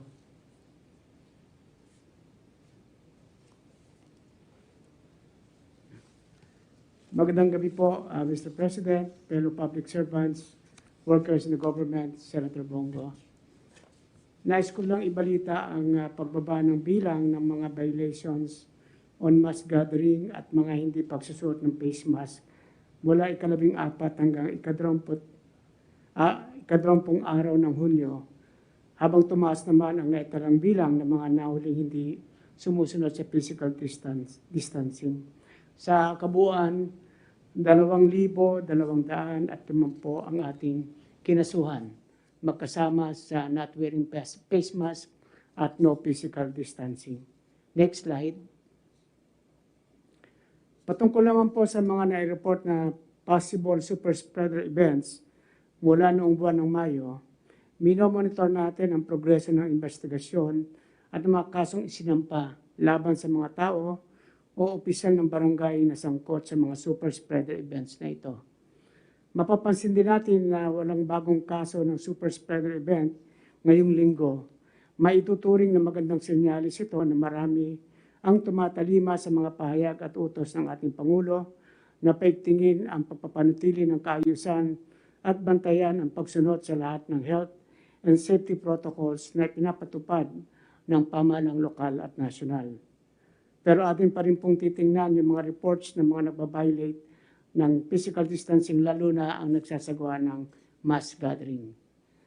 Next slide.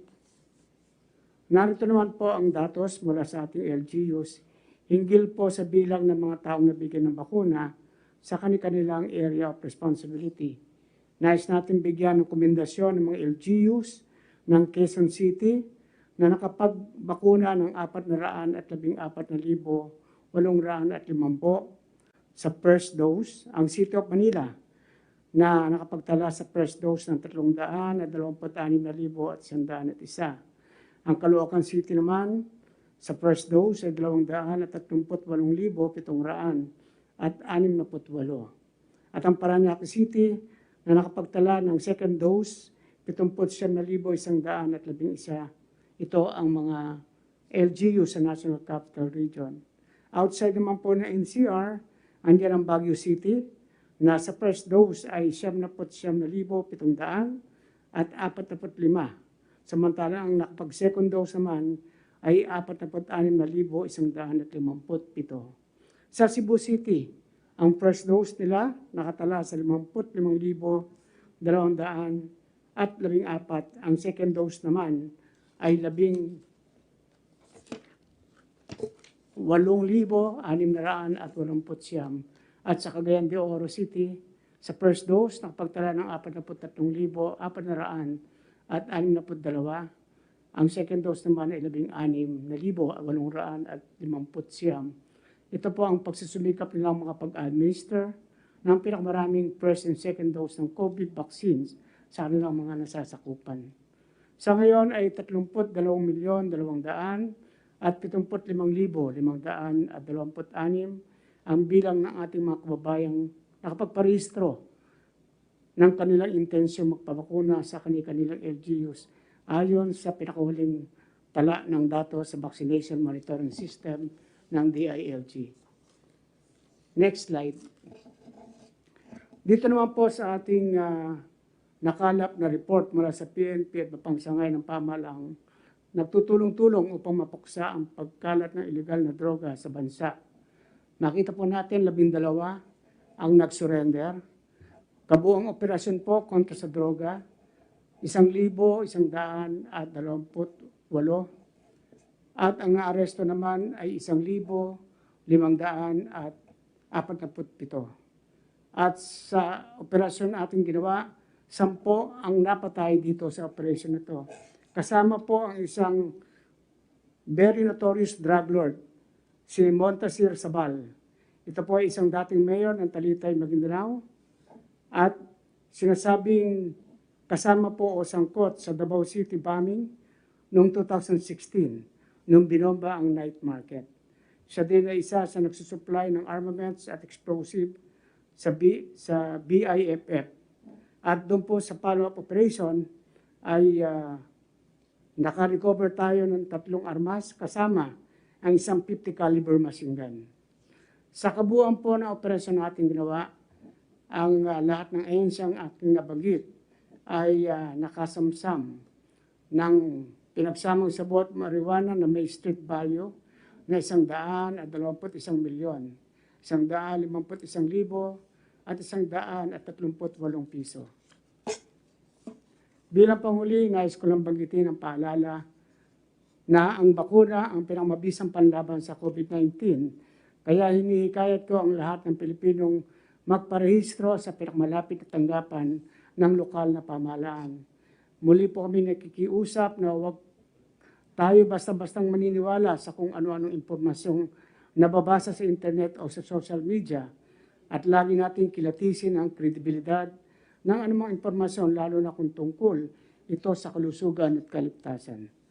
Panawagan naman natin sa ating mga LGUs, hanapan po natin ang paraan at pag-isipan natin ang iba't ibang estratehiya upang mas marami pa ang maengganyo magpabakuna at upang matulungan din natin ang ating mga kababayang walang access sa computer or internet na makapagparehistro.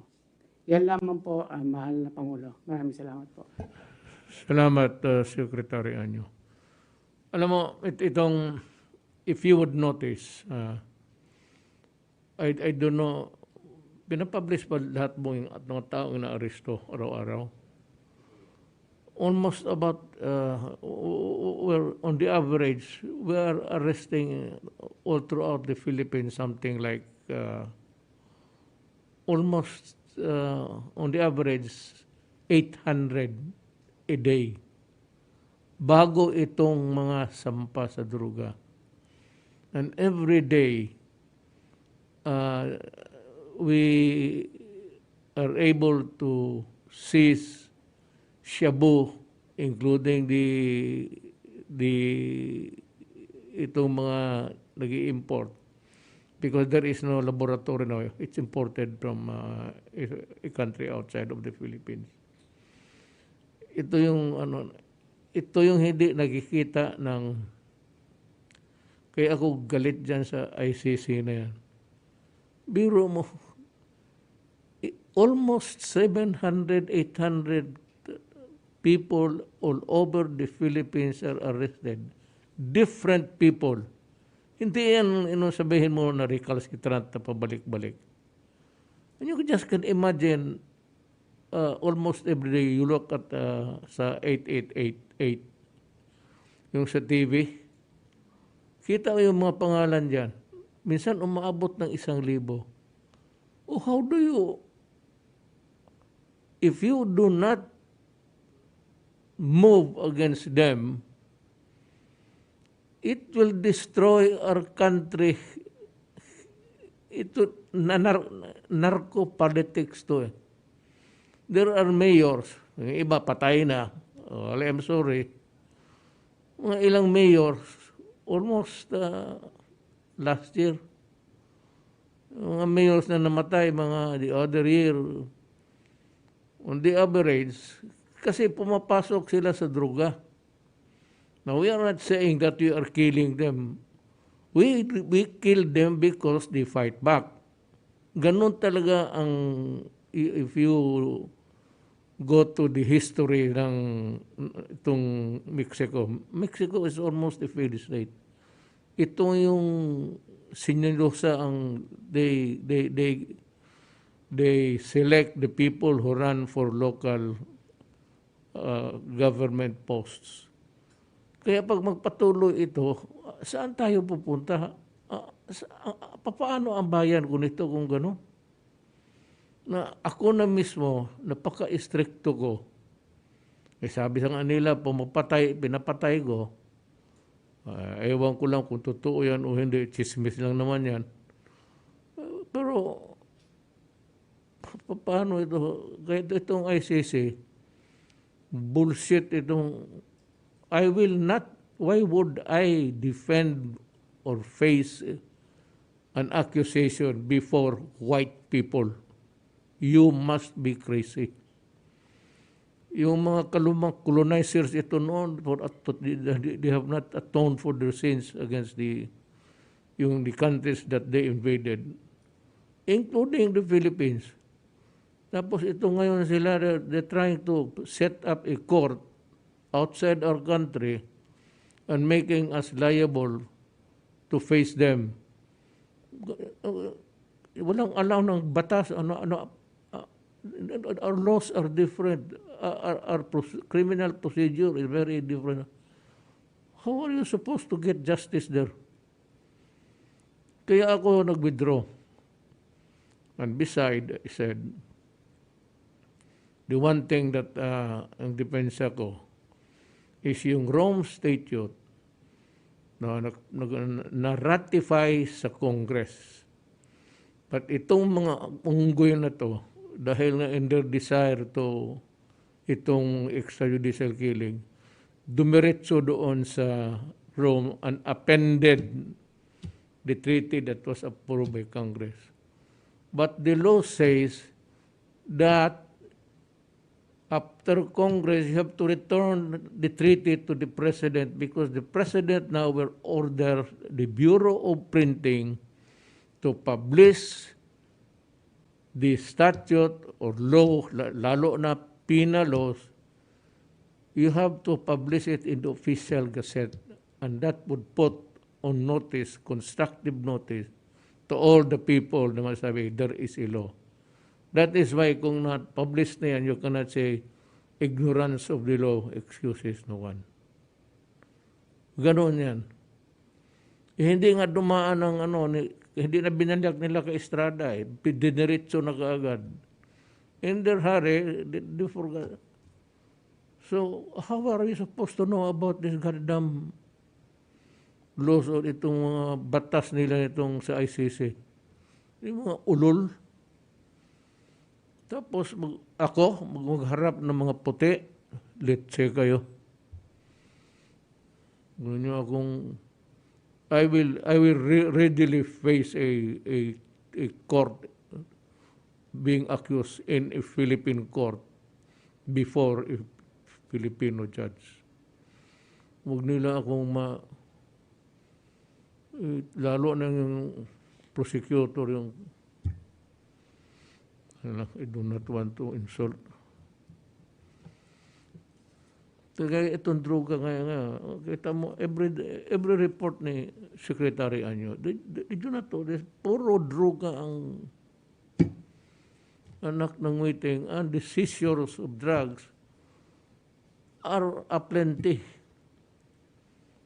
So paano itong ating bayan, gano'n na lang, tapos yung mga mayor, mga barangay captains, mga pasok, kasi madali ang pera Kaya karamihan sa inyo, namamatay yung mga putang ina ninyo kasi sinabi na huwag Di ba sinabi ko sa inyo, do not destroy my country because I will really kill you.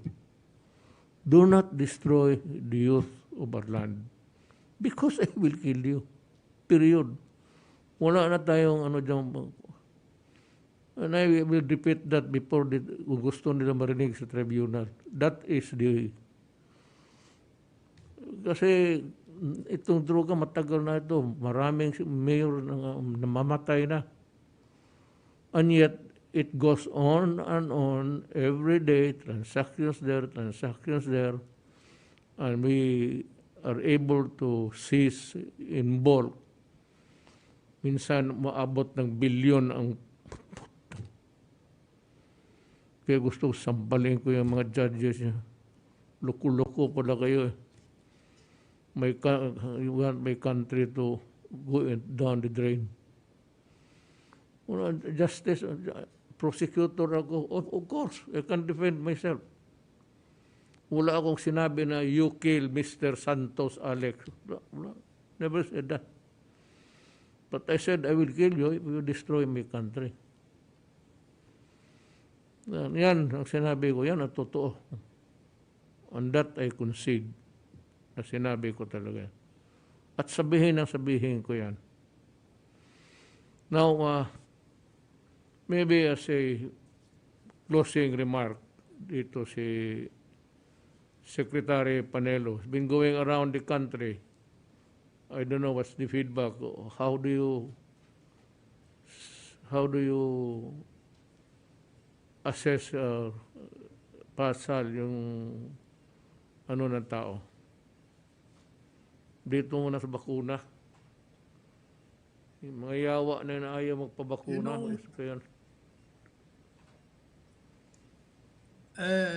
magandang gabi po, Ginoong Pangulo at mga kasama natin sa Senado, kay Senador Christopher Lawrence Bongo. Yung pong pag-ikot ko, initially, yung mga unang buwan ng pandemya, talagang marami pong ayaw magpabakuna. Pero habang tumatagal, nakakapakinig sa paliwanag ng mga doktor, mga scientists po natin, ang panawagan ninyo, panawagan po ng mga secretaries natin, unti-unti naman pong bumaba ang bilang. Katunayan, kung matatandaan po ninyo, yung survey ng Pulse, 74%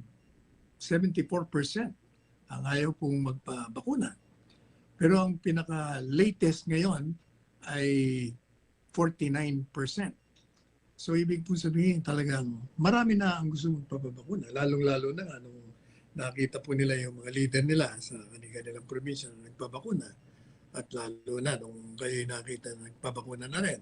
So ibig sabihin, talagang kailangan ng bakuna at yan lang magiging daan upang makabalik po tayo sa normal. Upang bumalik sa kalusugan ng ating pangkalakalan o ekonomiya.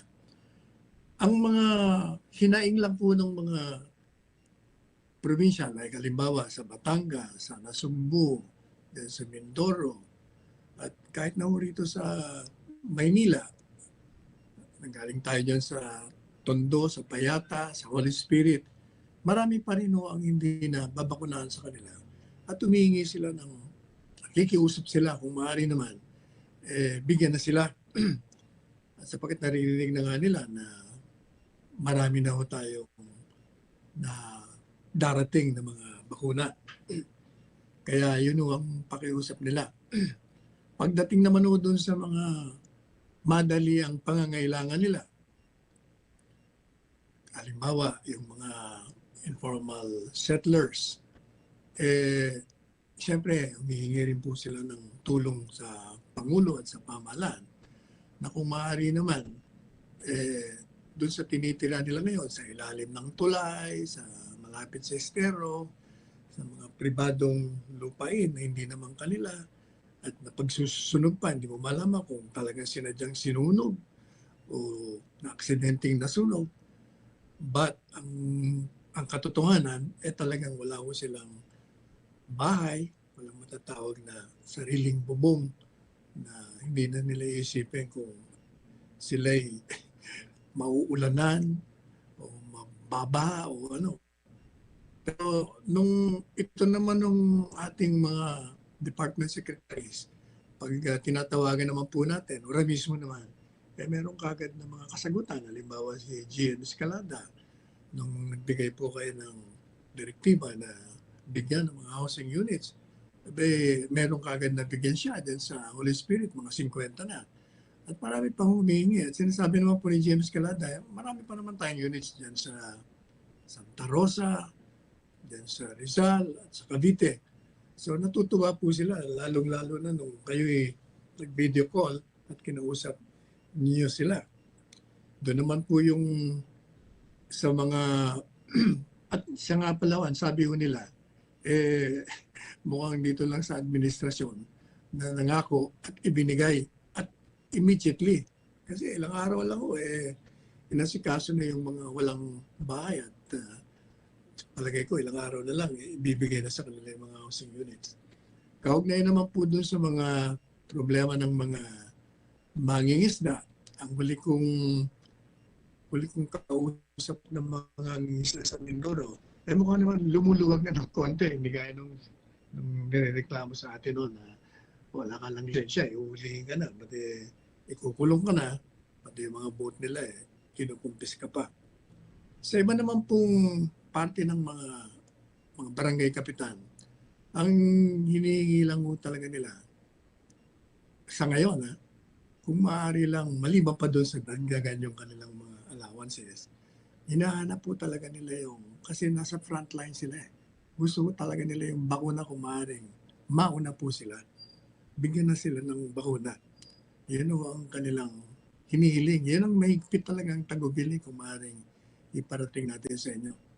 Now, Ginoong Pangulo, gusto ko po sanang ibahagi sa inyo ang aking kaisipan, kaugnay naman dito sa nangyayari sa Cebu. Sapagkat nakausap po natin si Governor Glenn Garcia nung isang araw at saka kanina lang habang nag-meeting tayo, nagkausap po kami. Unang-una ibig niyang iparating po sa inyo na wala siyang kinalaman doon sa tiyaro na final ng dalawang abogado at hindi siya sangayon doon. Pangalawa, noon niya pa po sinasabi na hindi naman siya lumalabag sa protocol na ibinaba ng IATF at nilagdaan niya naman at inaprubahan. At nagpaliwanag po siya ng mga kadahilanan kung bakit naman ang pinatupad nila ay yung ordinansa. Unang-una, sabi niya, I quoted na ba, I have an ordinance. Baka naman ako ang mademanda rito pag hindi ko ipasunod. Kasi yung ordinance nila doon, iba sa protocol na ibinaba ng national government. Sa kanila, 3 araw lamang, may swab na, tapos ika-quarantine sa bahay. Sa atin naman, 10 araw. Medyo binababa sa 7, pero naibalik ko lang sa 10. Sa tingin ko po, Ginoong Pangulo, yung pong ginawa ni Governor Gwen Garcia ay hindi po maaring sabing talagang intentional na paglabag.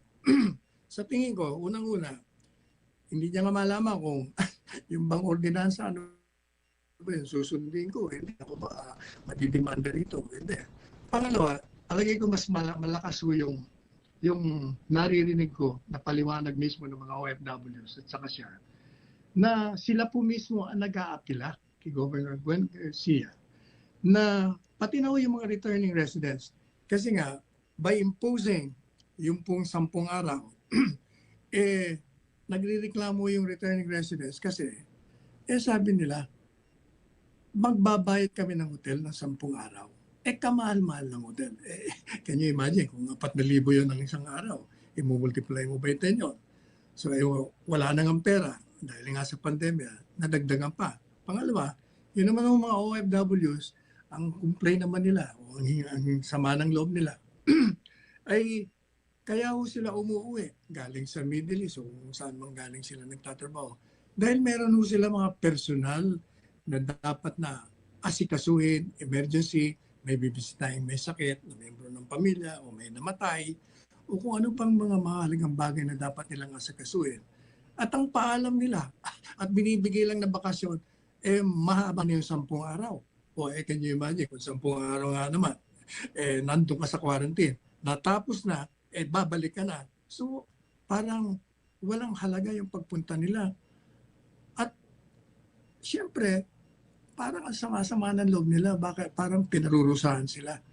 Pero pinaliliwanagan naman natin nga na, talagang, unang-una yung ordinansa, gaya ng sinabi nyo kanina, cannot prevail over the national policy.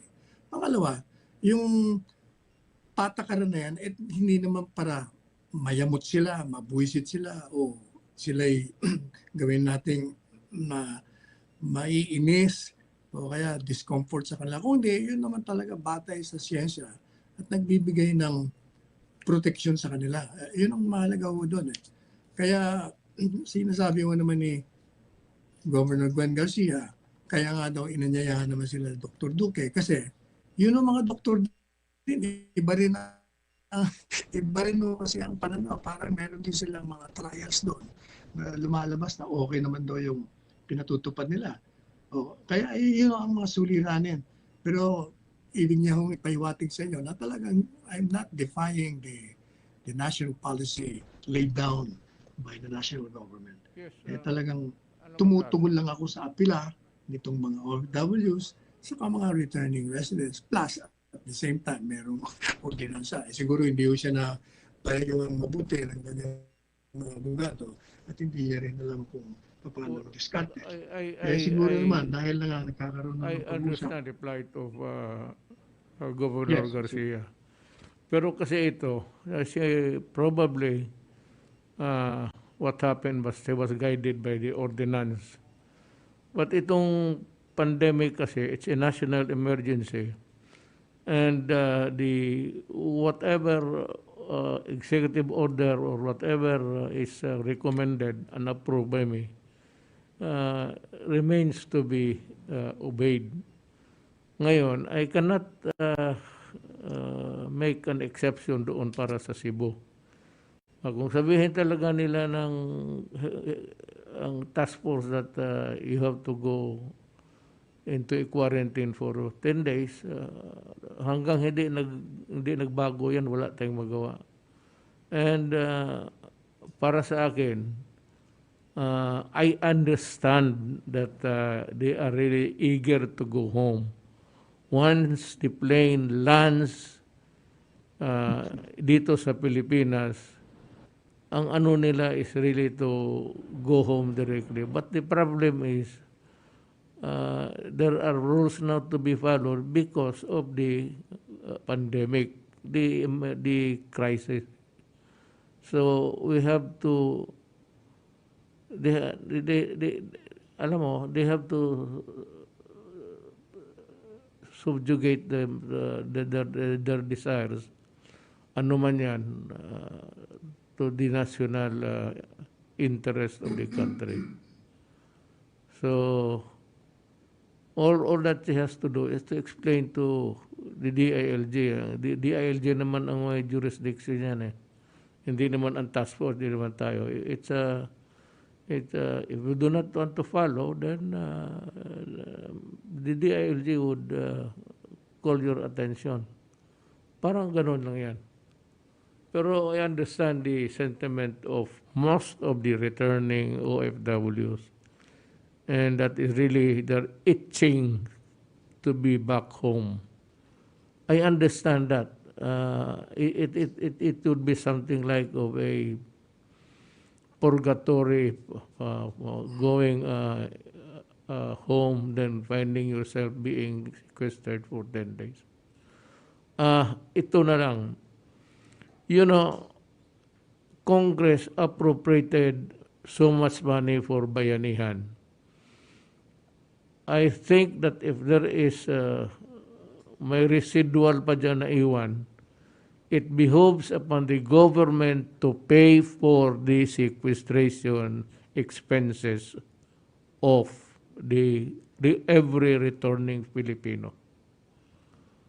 Kaya nga binigyan natin ng malaking pera ng Congress, and I think there's still, basa ko sa newspaper ngayon that 10 billion basta billion remains not utilized. So yung pera na yan, I said, dapat yan para sa mga returnees na umuwi, na wala na nga pera. Kung may pera man, para mga regalo sa mga anak mo. So, I am ordering now everybody, including the government units, hotel nila o anuan, babayaran ng national government yan. As to when there is money, and we will do it as fast as we can. Maybe the DSWD would take care of that, or the DILG, para mabayaran. I will order to hasten para mawala yung dynamics about the expenses of keeping them in sequestration. Yun lang ano ko. Ang partida ko sa iyo is bayaran ng gobyerno. Tell Gwen that sabihin lang niya at yung mga hotel, mga motel, or whatever, it would not entail any delay.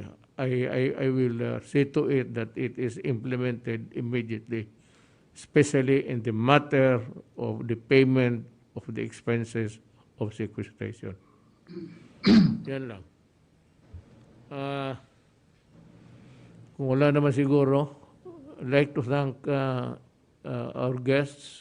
Ma'am, maraming salamat sa inyo. Please accept our gratitude for helping us. And nandito, we have to still another Talk to the People program. Ito yung kausapin ko yung mga tao. But still, it would revolve around itong gago na ayaw magpabakuna. And they are really the carriers. If you are, they can, travel from one place to another, carrying the virus and then contaminating other people. Ito yung ayaw mapagbakuna. Kaya kung ayaw pabakuna, babakuna ko yung sa bakuna ng baboy. Yung ivermectin. Yun ang ibakuna ko sa kanila. Tigas ng ulo eh. Kaya pag, don't get me wrong. There is a crisis being faced in this country. There is a national emergency. Kung ayaw mo magpabakuna, ipa-aresto kita. At ang bakuna galing tusok ko sa puwit mo, putang. Visit kayo. Hirap na nga tayo, tapos nandiyan pa kayo pagkaraming So, lahat ng Pilipino nakikinig kayong bantay kayo. Don't force my hand into it. Kagaya nitong strong arm method yan eh. Walang may gusto niyan. Pero kung hindi kayo magpabakuna, umalis kayo sa Pilipinas. Go to India if you want, to somewhere, to America. But for as long as you are here and you are a human being and can carry the virus, magpabakuna ka. Otherwise, I will order all the barangay captains to have a tally of the people who refuse to be vaccinated. Kasi pag hindi, yung ivermectin na para sa baboy ang patira ko sa iyo, ayun, patay talaga. Pati ikaw. I said, I'm just exasperated by Filipinos not heeding the government. Total tayo dito, wala naman tayong hangarin kundi kabutihan ng ating bayan. So that 40%, hanapin ninyo yan, kayo mga barangay captains, I'll task the DILG to do that, to look for these persons, and kung hindi, I will order the arrest. Sa totoo lang. Why? Because if you are a person na hindi ka vaccinated, you are a carrier of a potential carrier. And to protect the people, I have to sequester you in jail. May mamili kayo. Magpabakuna kayo o ipakulong ko kayo sa silda. Sabi ko sa inyo, yung silda dyan sa mga pulis, walang linis yan. Tamad yung pulis maglinis. Nandoon ng lahat na ng baho nandoon. Doon kayo.